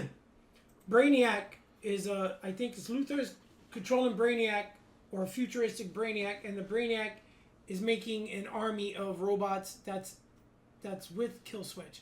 Yeah. And the Robin that's there tries to step up, or Damian tries to step up, and he's like, you don't have to be Robin anymore. We have Killswitch, and Killswitch makes a robotic Robin, makes a duplicate of like a whole new Robin, so it intros a new Robin. Well, anyway, but I do like that, an army of Batmans to hold Batman down. And was it in Kingdom Come? I'll just touch on it. Yeah. Batman stayed away pretty much as he got older. He retired. He built an exoskeleton. And he was older. Yeah. He created an army of Batman robots to monitor Gotham. And there's this nice, really scene that Alex Ross seen drew that scene, yes. that has multi Batmans. So it has been done. So in a sense, they're robots, but they patrol Gotham and they keep everything in check. So yeah, I do like the idea of people just picking up. And then there was an anime, I forgot, I don't know if it was in Batman Beyond, I'll have to fact check. There was a story where in the future, Batman died, but in the cave, I think a futuristic Joker tried to take over the Batman cave or something, but everybody kept popping up as Batman suits. And they all kept trying to pop up like there was another Batman, and I'm Batman, or whatever. I don't remember. It's a blur because I read it. So there was a promo that was actually cut for that for Batman's. I forget which anniversary it was. Okay. You're the one who showed it to me. I don't know if you remember, but bunch of every Batmans that are ever on TV, they were all robots. They attack the Batcave, and Terry McGinnis saves an old Bruce Wayne. And they start to break off that. They did a promo for that. Yeah, That's I remember that. That's it. So basically, there's always a Batman, regardless. Whether Bruce Wayne died or somebody took the mantle, there will always be a Batman. Like there's kind of always a Joker, and they're always together. Yeah. Without Joker, I'm skeptical. As much as I agree with, and I think it's a great idea. There's one skepticism I have about this idea, and it's simple. Robots who can think like Batman that don't have the compassion like Batman. Just keep that in mind. The compassion that Batman has could be a weakness, but it could also be a strength. But if they have his essence and how Batman does his, how if they have his emotional chip in their body and everything, then it will work out. But dude, bottom line, if Batman would fucking go rogue, you know how many people he would just murk? Yeah. Big time. And nobody would be able to stop him. If he would just say, you know what, fuck it, y'all kill my wife, my kids, whatever, I'm murking. Everybody's getting murked. So if Bruce Wayne dies, holds back. Holy shit. So you're saying if Bruce Wayne dies, robot Batman's replace them, and they go like that, basically Gotham would be in trouble even after Batman dies. It was. Did you read Dark Knight's Metal? No, I have not. Sorry. The cybernetic Superman, cybernetic Batman from that one. You remember the name of that cybernetic Batman? He loses. I can look it up. I read a recent storyline, and they were talking about robot Batman, and his name eludes me. It was somebody that was a pretty cool name, and he's becoming a big deal in the DC universe. Kill Switch. Was it Kill Switch? I got you. I'll find Logic, it. Kill Switch. He was an absolute power. I just picked Yeah, that up. that's recently. it. Kill Kill Switch. Switch. That's Kill That is Switch. Kill Kill Switch. Switch is an So I was absolute wrong. power. Yeah, So he is an and absolute and the power. fucking the Brainiac, So that's the Batman The I was girl talking Brainiac version is controlling It was called. Kill She was called I forgot her name. the Brainiac Queen. I Yeah, think it was there you called. go. See, I read that. By the way, the other version is named Murder Machine. Murder Murder Machine. Machine. That was the There you other go. one. Yeah. Oh, so I did know that. Yeah. So, but I mean, Batman, dude, if he would not hold back, holy shit, he would murk everybody.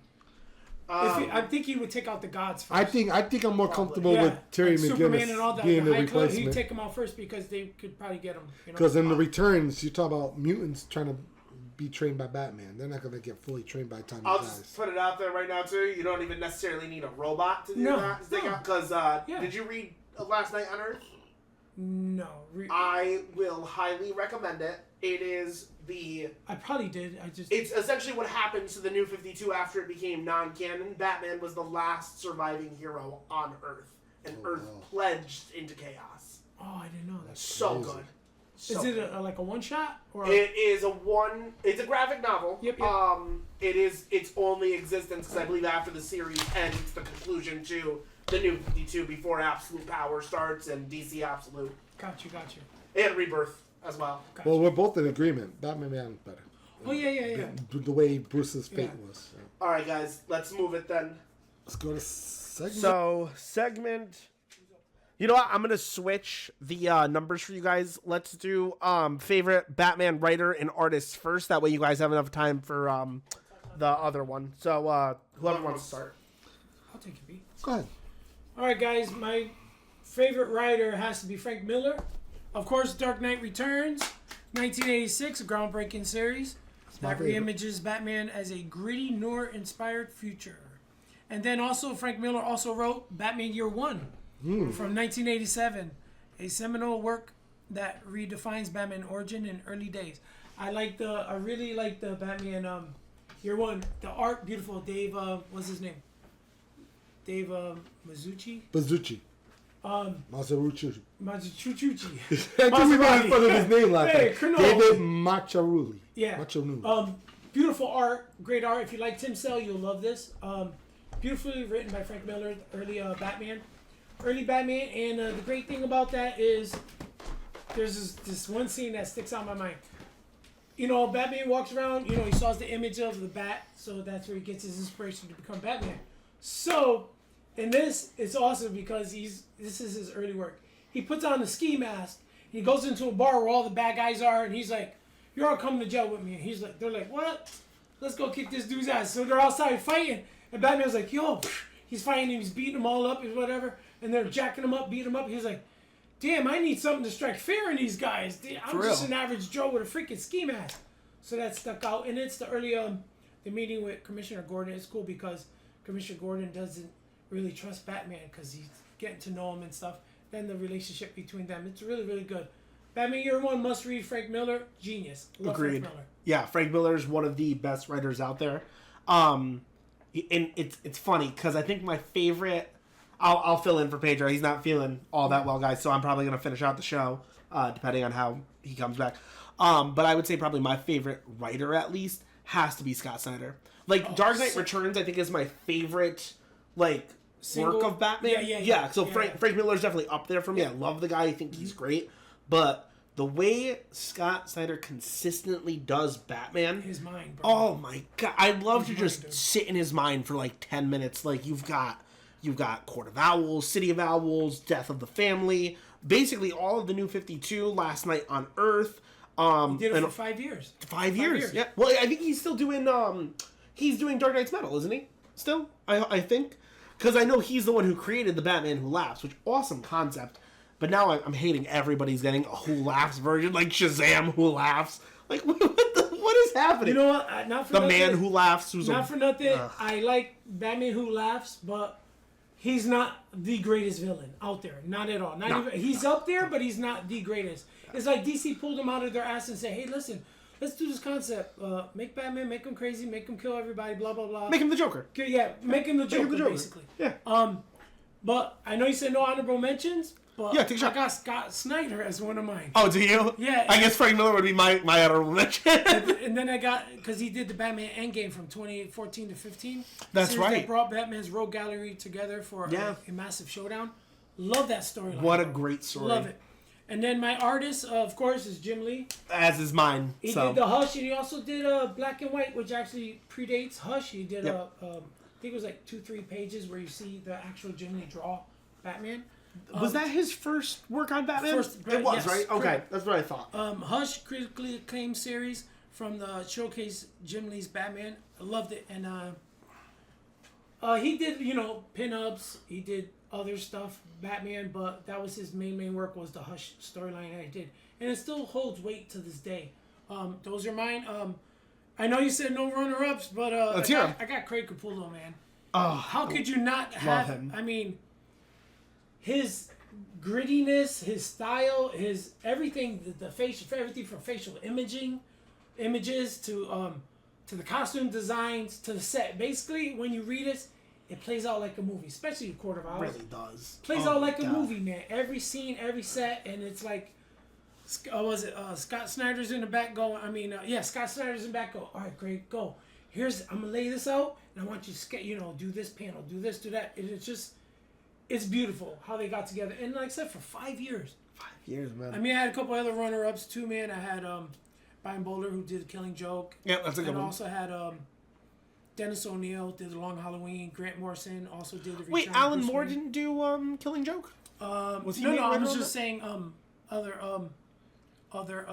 Killing Joke was Brian Baldwin. I was talking about the artist. Oh, artist! I'm so sorry. I thought we were still on right.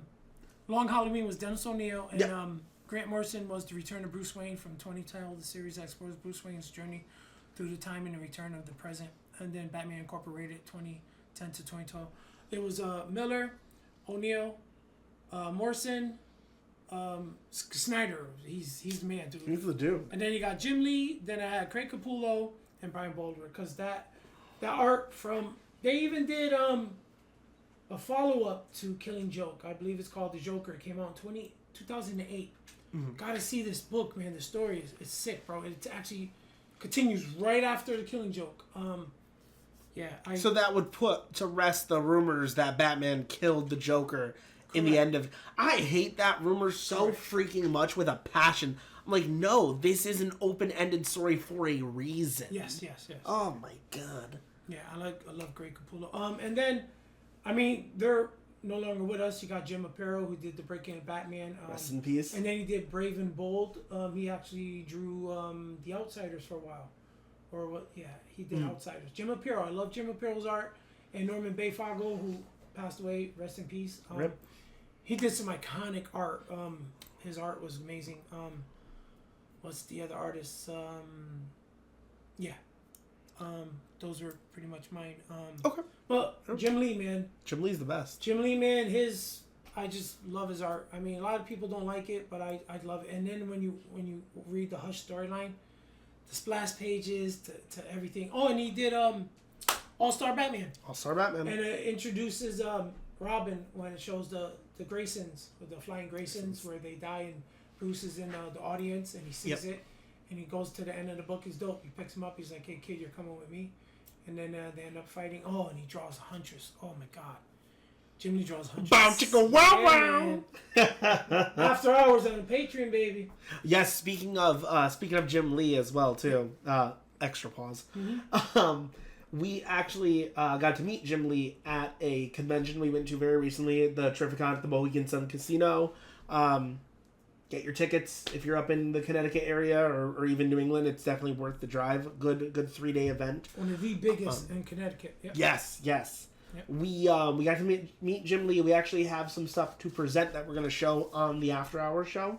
Tommy did not get to go with us, unfortunately, but he has seen nothing from what exclusive artwork we got from Jim Lee. So subscribe on the Patreon. The lowest tier is $4 a month. Yep. It helps keep the show running, and it's fans like you guys that keep us doing what we're doing. So thank you guys so much. Always hit a like and leave a comment. I mean, it doesn't hurt. And again, sign up for Patreon. You guys can ask us questions there. You guys can for future shows, if you guys have any ideas or any questions you want me and Pedro or Pete to powwow about, just feel free, man. Yeah, or anything, because anything can happen. But yeah. So, Brian, what are you mad about? You know how much I've sacrificed. What you mad? Why you mad? What are you mad, bro? What are you mad, bro? Got any questions, man? So yeah. Question for you too. Because I'm assuming you and I are gonna do the top 5 of the bat suits, right? Oh yeah, definitely. You can give your list right after, but Batman Incorporated is not on that list, is it? No. Okay. Not at all. Not at all. I'm always confused by that. I don't like that suit either. I didn't like it. Like the bat symbol's really small. Like it kind of looks like there's a joke in Family Guy where Adam West is held hostage by someone's going to shoot him, and he goes, "I have Kevlar the exact size of a bullet somewhere in my body." That's what I think of. I think of it's that little bat symbol. Itty bitty symbol. Jesus Christ. Ask him, did you know that Alfred hired Joe Chill to kill Batman's parents? Wasn't that an Elseworld storyline? Yeah. I believe so, right? And not only that, if you read Batman Year 2, beautiful art by Tom McFarlane. Tom McFarlane did the first 2 issues. And written by Jim Starlin. Great. You gotta see these covers, are sick. The last issue is drawn by Alan Davis, but the first 2 are beautiful by Tom McFarlane. He actually inks his own. The great thing about that storyline, he's doing a story, he's with Joe Chill through the whole series, and Batman's packing the gun, the same gun Joe Chill dropped when he killed Martha and Thomas Wayne. Yeah. On the alley of I forgot the name of the alley. Crime Alley. Crime Alley. Which is ironic. Yes. Yeah. Yeah. The Crime Alley, baby. Early 1900s through was the whole a simple time. storyline, it's cool because he's behind Joe Chill through the whole thing. And he grabs his gun. He's like, I don't know if I should kill you or maybe wait the next panel, maybe the next issue. But it's dope because on the cover they did the trade paperback. You gotta see it. Alan Davis did this cover. You gotta see it. It's Batman holding the freaking gun. It's dope. It's the Joe Chill gun. Very, very good. Now remind me. Yep. Pre New 52, I believe, is when this happens, where Batman actually confronts Joe Chill and reveals his identity, and is essentially like, oh my god, if I go to anybody about this, they're all going to know I created Batman. And Batman leaves the gun he killed his parents with, and Joe Chill kills himself. I believe that's pre-New 52. The actual issue. I forget it. I know it's not Rebirth, and I know it's not New 52. No, it has to be way before that. Yeah, I know the artwork is very modern-esque. Like, it looks like it could be like 2005, 2004. But I'll never forget that panel. That panel's fantastic. Yeah, let me know. I will chill here. Chill, baby. Joe Chill. That same Elseworld where Alfred hired Joe Chill to kill Thomas and Martha Wayne. Joker is Batman's long lost brother in that universe as well, correct? Yes. I remember that storyline. Yes. Yeah, that was Oh, you're good. All right, cool. I'm back. Untuck your shirt. Peas in the house. I feel skinny. I feel 10 pounds lighter. Anyway.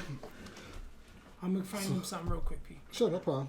Well, let me answer my question real quick, because I know I left where I agree with your best artist was who? Jim Lee. Oh, then he had the same answer I did. How freaking I had slightly different answers, but... I had Frank Miller because of the Dark Knight Returns series, and then Jim Lee on Hush. That was literally his. Right. Hush, baby. But let me... I need you to hear me out on something with Jim Lee. Okay. The man started his career on Uncanny X-Men, as I remember, or Punisher War Journal. He did a few issues. Let's say I think it was 6 or 7 issues on Punisher War Journal. It was 6. He did I think it was 12 issues on Uncanny X-Men. He probably broke it into 2 different runs, maybe a little more than that. Then he ended up relaunching X-Men, and he did 11 issues. Correct. Goes to Batman, and he does 608. 608 on to, so let's say about 10. I think it was 12 issues. He also didn't he do All-Star Batman? We talked about that already. With Dick Grayson's The Flying Graysons. I guess my point I'm trying to make is this artist does a book for a short amount of time. Basically 1% of what everybody else does. I seen Mark Yeah. Bagley do gazillion books on Spider-Man. Right. I seen Ron Friends did gazillion books on Thor. I seen Paul Ryan Jack or Kirby on Walt Captain Simonson. America. Yeah, Walt Simonson. I mean, the names goes on and Ron on. Lim. Jim Lee Yeah, just yeah, takes a small sample, and he makes those run the most epic art with visual you ever seen. That just shows you how iconic this person is. And that's why I pick him on Batman, because he did do Batman. And it's just hard to like. I wanted to put honorable mentions, but I was told not to. We did.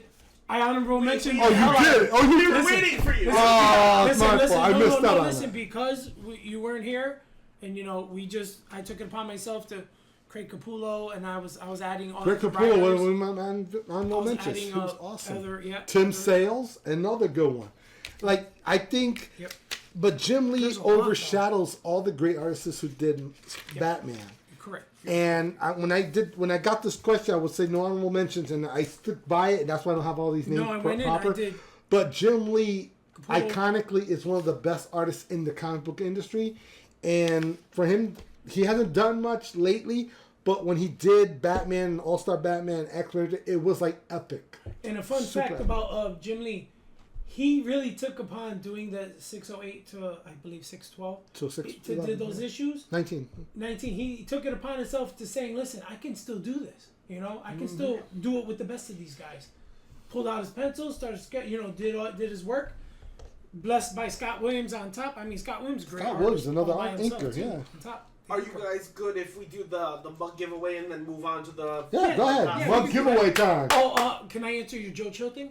Yeah, go ahead, please do. All right, it says, Joe Chill, the man who murdered Thomas and Martha Wayne, killing himself, is not part of the mainstream DC Comics continuity. However, there is a storyline where Joe Chill dies. Batman 47, 1948. In this issue, Joe Chill is killed by a group of thugs he had betrayed. Oh. The most well-known storyline featuring Joe Chill's death is Batman Year 2, like I said.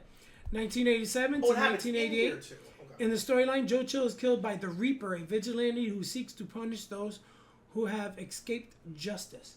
I remember I was talking about it earlier. Tom McFarlane did it first two issues, and Alan Davis took up the last book. So I'm good. I'm good with that. If you want to. All right, we're gonna give away the mug. Hook the peoples up. Who's getting it? Who's gonna win?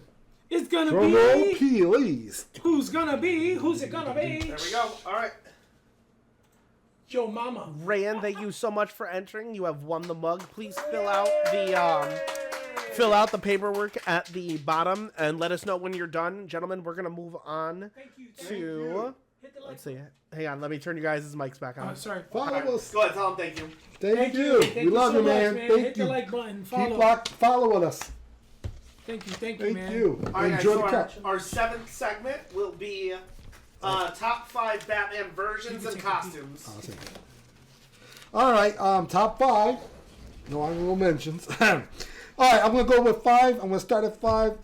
The first one, 5, Azrael Batman from Nightfall. That Exo Bat suit was created by Joe Quesada. It was Batman, the new Batman. It was exciting when it first came out. Steroids. It looked like Iron Man. He could have taken out Iron Man with that suit. Yeah. But it looked really good. He was fighting crime, was scaring the hell out of everybody in that suit. So that tells you something. Yeah, the claws for his the fingers. claws and the way that it looked like the old Batman like this. Batman yeah, he was all like, he looked like Iron Man. He's like Turbo Man, remember? Turbo. So kids wouldn't play with it. It's Turbo time. So then I go to number 4, another Batman armor. Oh, there you go. From, ready for this? Number 4, Batman versus Predator. It was drawn, created by Andy and Adam Kubert. Yeah. That armor, Batman was fighting Predator. That was dope. He was ripped up. He was beat up. He goes back to the Batcave. Alfred helped him put the new armor on. It looked like it was supposed to be against Superman. See, if you give Batman prep, man, he'll figure shit out, bro. Oh, he did. And he kicked the shit Predator's ass with this armor. So that's why it was number 4. Predator's like, bastard. The only problem I had with it was the eyes. Yeah, You couldn't tell if he could see, but apparently he could, and he was kicking the Predator's That was ass. dope, man. So it goes to number 3. Batman with the yellow in the chest of the bat. Okay. It was The brought 87 back. movie It was the 1970s. Neil Adam brought it back. Oh, okay. Because it was a circular Batman, and then it turned into the black one, and then all of a sudden it brought similar to that one, but Neil Adams made it like cool. The whole costume was already. Bring it right on back up. There's the There you go. 1970s version. That's the 70s. That's the bat junk. Then there's the 89. Hold on, let's check it out. Oh, Nope, not that there one. it is. Nah, that's Who the- are you? I'm Batman. I'm Batman from the Batman 80s. Ink, baby. Yep. Yo, that's dope. That is pretty cool. He's got Well, the only thing is, Horrible it's- book. The bottom Really? line is Hating. the bat was iconic. It's very iconic, no matter what suit has it. Yeah, just a symbol. And the fact that it's yellow, it gives a little brightness to the darkness of the suit of the That's bat. dope, So man. I put that number 3. That's dope. Then we go to number 2. We keep talking about it the whole show. Batman Beyond, the costume itself. Hear me out. Whether The non-New 52 one, they're right? not, it don't matter who it is. It looks the same to me. The red. I'll fix bat. that. Oh boy, he got. You mean the New 52 based one? We're gonna show it to me here. Freaking horrible. All right, let's be clear. Let's talk about the cartoon. It's a difference. It's a big difference. difference. No, Yeah. let's not go with that one. That's what the big. They're animated by Bruce Timms. That one is the best Batman cartoony Anime. suit. Yeah. And it One of brings my me favorites. to the number 1. Here we go. I know what it is. Here I we know go. what it is. I know what it is. Batman with the black bat on the chest, Frank Miller version. Oh, there you go. So year 1? Nice. Yeah, year 1. Year 1 or Dark Knight Returns? Dark Knight, which one? Dark Knight Returns? Let me see. That had the black symbol. Yeah, they both had it. Yeah, yeah. Oh, right there. You know what? Like that. Like that. I love both of them, but I think though year 1 had the bat was more defined. Yeah, yeah. That's So- true. Yeah. so 'cause let's Dark go Knight with the- Returns the- is like, where's my Dark Knight Returns? Batman? Dark Knight Return looks similar to like that one, Not the square-based one. not right? the square based one. Okay, No, that's So Dark it's the Knight other one. Returns. It's more stretched. So it was the year 1. Yeah, Year yeah, yeah. 1 kind of looks more like the Arkham one. Yes, that's the one. Similar, yeah. Similar. Very Similar. Yeah, yeah, yeah. Could be a little thicker, Yeah. but it was just like that. It's very symbolic in the Batman movie, especially the last one, as well as the Justice League movie. That is very iconic. I know that one's iconic too, but I'm just saying between both of them, you got two different flavors of Batman, and he could rock them both, and it's iconic. So There you go, guys. that's my number 1 because that is the dope. look. So Good shit. how about you, man? What's your list? All right, guys. I'm gonna go 5 to 1. Number 5 is Greg Capullo from New 52 suit. Oh, Comics, similar. gritty, a realistic design. This suit showcases Batman's tactical and strategic approach with a focus on functionality. Similar. I like That it. is, that's the New 52. Greg right Capullo's no joke, Greg man. Capullo, man. Give a Love shout out it. to Greg Capullo. Shout out Greg Rock Capullo. on. You know what I'm talking about. Love Rock your stuff, on. baby. Love your stuff. Number 4, I got Michael Keaton from 1989 suit from the movie. That's number what? 4? Number 4. Michael Keaton Batman. Dude. The rubber suit. Dude. Oh, Michael Keaton. no. Dude. That's Oh, my no. number. Hey, you have your number 4. Oh, you're right. You're right. Go on. Pete, you got- Can you explain to me why It's number 4? iconic, Pete. To There see it is. it in the movies was amazing. To see him on the Rubberneck screen. Batman. Dude. But why Dude, does it look when cool he to you? grabbed the bad guy and he was like, "Dude, who are you?" He's like, "I'm Batman." Dude, that's still a part of me, bro. That's fair. not That's my. fair. I won't say childhood because I wasn't a child, but back in 1989, dude, this movie was amazing.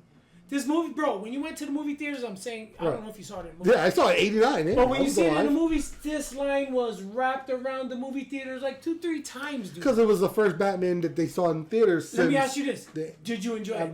Oh, very much. Did you like it? Do you remember it? Yes, I do. I do. Saw it? All It yes. hit everything. But the Did you outside like- of problem with certain Oh, things. Well, yes. listen. okay. Did you like the Joker? Hell yeah. Did it stick with you? Yes. Do once in a while? I'm just throwing this up in the air. Once in a while, do you do Batman quotes from the movie? Yes, he Yes, does. I do. All I'm right. guilty of it. All right. I'm Okay. not disrespecting the movie itself. I'm kind of questioning about the suit. I love this suit. It was like, listen, My if you question- take off the suit, Michael Keaton really didn't have those muscles. But you know what? To see him in a suit was great. I know he was stiff, but hey, for That's the time, that was my only listen, problem. For the time, they made it work. They made At it the work. time. That's fair. Michael Keaton movie is classic, influential design. The suit sets a tone for the modern Batman movies and a nostalgic appeal. I think it's nostalgic. Hey, forget about it. Forget about It's it. in my opinion. Hey, Hey, forget about it. forget about it. All right, number 3, Arkham Knight suit from the video game. A high-tech functional design. This suit is a Which one? fan Which one? favorite with a sleek and modern look. Let's see. Is it that one? This is the one. And this game is sick. When I tell you It's similar sick, to the Greg Capullo version. No? I liked it. I loved it. It was like almost futuristic in a sense. Very futuristic. I liked it. I like the lining that goes Pev, around. did you every like the part. game? I agree. Of course I did. I agree. That one I think should be a lot I'll higher. show you how much I liked it. I completed it 240% just to get the fucking gold one. Nice. There it is. Oh, that is sick. And guess dude, what? that's sick. And Bruce Wayne could afford the gold in the bat. That is sick. It is. Not played it either. No, it's not played. Not Real from gold. the hood. It's legit. Well, if he goes to the hood, I mean, They might rob him. I was gonna say he could rob him, but then he would kick Take their it to the ass. pawn shop. Hey, dude, how much I give for this? Nah, no one can mug him. No one can mug him. All right, guys, number 2. Number 2. Pete's probably going to disagree, but Here we go again. I really liked it. Let's do this. Ben Affleck, Batman vs. Superman suit from the movie. Not mad at you. Not mad at A you. comic, accurate, and intimidating design. This suit showcases Batman's strength and tactical powers. The Dark Knight Returns, basically, is what it was. Yeah, that's Yeah. exactly what it Modern was. time. And I'm not mad about it. And it was sick because Batman took it to Superman.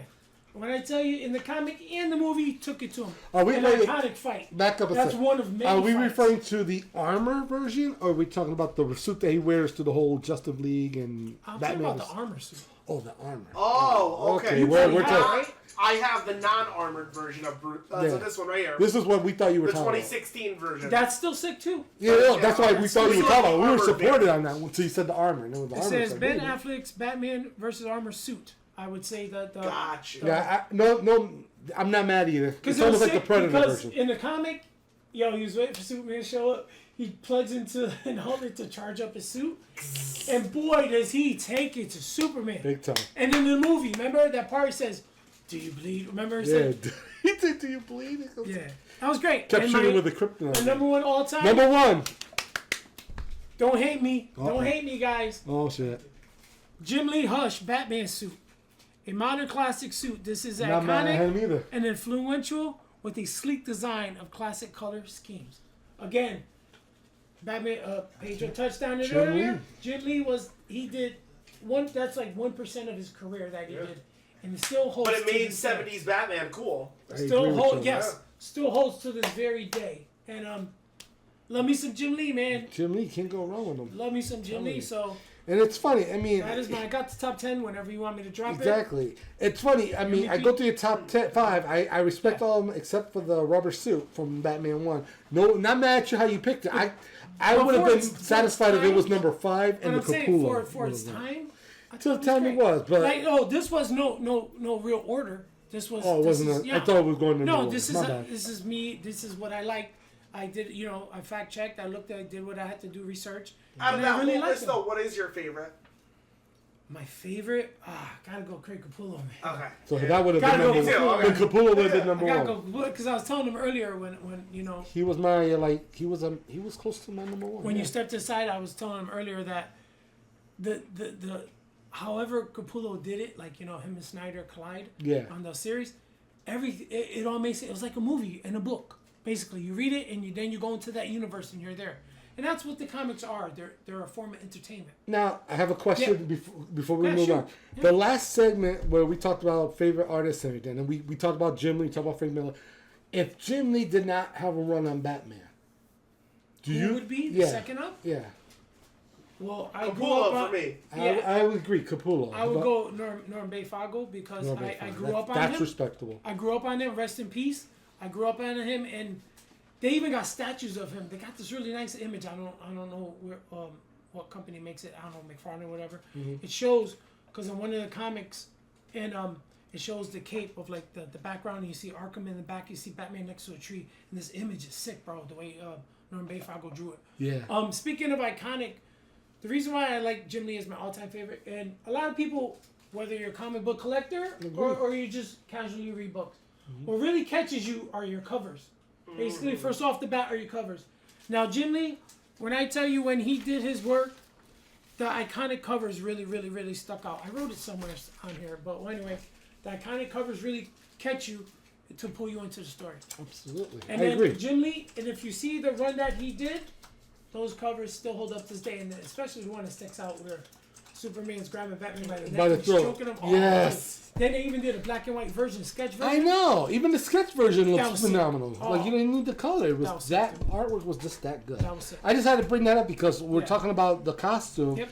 and Capullo was mentioned on both our lists. I love And I think I can't knock Capullo him. has to be, He like was mentioned, great. big One time. of them. Yeah, he's got to be top 5, top Big 10. time. Big time. And this is only 5. Right? There's so many Exactly. more. Neil So Adams, many more. There's so many rest versions. in peace to the greats, Neil Adams, the ones that predecessors. Yeah. I mean, there's Neil so many. Adams There's and, Walt Simonson even did some book. Yeah. Batman, Jim Aparo, rest in peace. I grew up on him. He was breaking a Batman. So I'm really good with that. I got top 10 whenever you want me to drop it. Let's close out because we're an hour and 47 minutes in. Oh, nice. So wow. We went there. So give us your top 10 and then let's say goodbye. All right, guys. Top 10. Pete could pop in whenever he wants. I'll jump in. All right, guys. Venom number 1, Lethal Protector. Venom. Number 10. Number 9, Wolverine number 1, Frank Miller. Number 8, Transformer number 1, which is still on fire. The Marvel version. Yep, you got Hulk number 1 with the Red Hawk on the cover. Rawr. Especially the variant cover is on fire. Brave New World. Hulk 340 with the Wolverine with the reflection of the Hulk From Deadpool Wolverine. Yep. Number 5, Uncanny X-Men 266. Gambit first. Gambit was in that Hopefully movie too. Talks of Chad Tatum. I know they're talking about him returning. To a solo series. Oh. Same thing with Blade 2. They're talking about Snipes. Number 4, Silver Surfer number 1. Because From the Fantastic Four. Yep, He'll be in there. Number 3 got Amazing Spider-Man 41 because Kraven the Hunter. It's got The first Kraven appearance- movie. First appearance of Rhino. Yes. Okay. That's You know good. what? I don't really have high hopes, but I'm still gonna watch it. Me too. Still gonna watch it. Marvel fan. I think it looks alright for a standalone movie. I like Kraven. You know, a lot of people knock Morbius and all those. I still enjoy them. I enjoy. I think the word Sony on, But on Madam the name. Web, take You it. liked Morbius, so Shut shut up. You liked Morbius, right? I liked Morbius, but You like Venom. but Morbius wasn't they bad. dropped. It wasn't bad, but Venom. we wanted Spider-Man to be part of that universe. Of They course should. we did, Yeah. but for what they were, you enjoyed them. Let me. Except for go ahead. Venom. Say what you gotta say, man. I'm gonna say this real quick. Say what you gotta say. Morbius, you think of Spider-Man because they're mortal enemies, and even if you're going to focus the movie about Morbius, you needed Spider-Man to be part of it because of his blood to help him and everything like that, make him a hero. Kraven's the same way. Kraven, his biggest hunt is He coming needs up. Spider-Man. It's Spider-Man, Yeah, and well, we're going to have him hunt the Rhino. Yeah, I'll argue that because Kraven's a hunter, dude. He could fucking hunt anybody. The puma, he could hunt. I said fun. He could hunt. Fudge. Have a mint. Because you're not you when you're hungry. I didn't have a Snickers bar. Give me an actual mint. Dude, Kraven can hunt Give this, anything. you can take this Kraven can hunt and give it to anything. Sony. He can hunt the vulture. He can hunt anybody. Kraven. He can hunt everybody, but the one hunt that drove him like Yeah, to crazy the edge. is Spider-Man. So why don't we have Spider-Man in this one? Well, I'll tell you why. Marvel, Sony. Hold up. You need a build-up, though, for him to Yes. have the hunt, for him to go fucking crazy. Why not have an origin of Kraven? I mean, set it up before he goes crazy. Before he goes after Spider-Man. Yeah. Hey, what's not But- to say? Listen, what's not to say? Feige sits down and go, you know what? Let's just do the last hunt, Kraven's last hunt with Spider-Man. Why not? Well, here's an interesting. Well, I'm just saying they already have Hold Spider-Man. on, hold on. Save this argument for the Patreon. Yeah, We'll save it for the Over. Patreon. Patreon. Yes, We'll we'll go save it for the right after Patreon. this. Please All go right. on the Patreon. Number 2, New Mutants '98, first appearance Of Deadpool. Deadpool. Another one. And Secret Wars is the number 1. Secret Wars number 8, first appearance of Black. Black symbiote costume on Spidey. So guys, again, thank you so much for joining us. Thank you Thank for this you. conversation. Thank you for enjoying our final on Batman. Like, follow, leave a comment. Subscribe us on YouTube. Get your doobie. Get your doobie. Follow us Get your everywhere. merch. Remind them season 2 will be late October. Late Late October, October. season 2. We will be back. We'll be back, guys. Stronger than ever. Please sign up onto the Patreon if you want to be a part of the episodes and our itinerary so we can talk about everything you want. Yep. And Bruno. We're going to talk about Bruno. And keep and, he never watched Encanto yet, but he will watch Encanto one day. and we'll see you And we'll talk about on Patreon. twitch.tv for the live episodes, and we'll see you on YouTube as well. I am vengeance. I am the night. I am Batman. Hit a like, a follow, and thank you, and God bless, guys. Peace.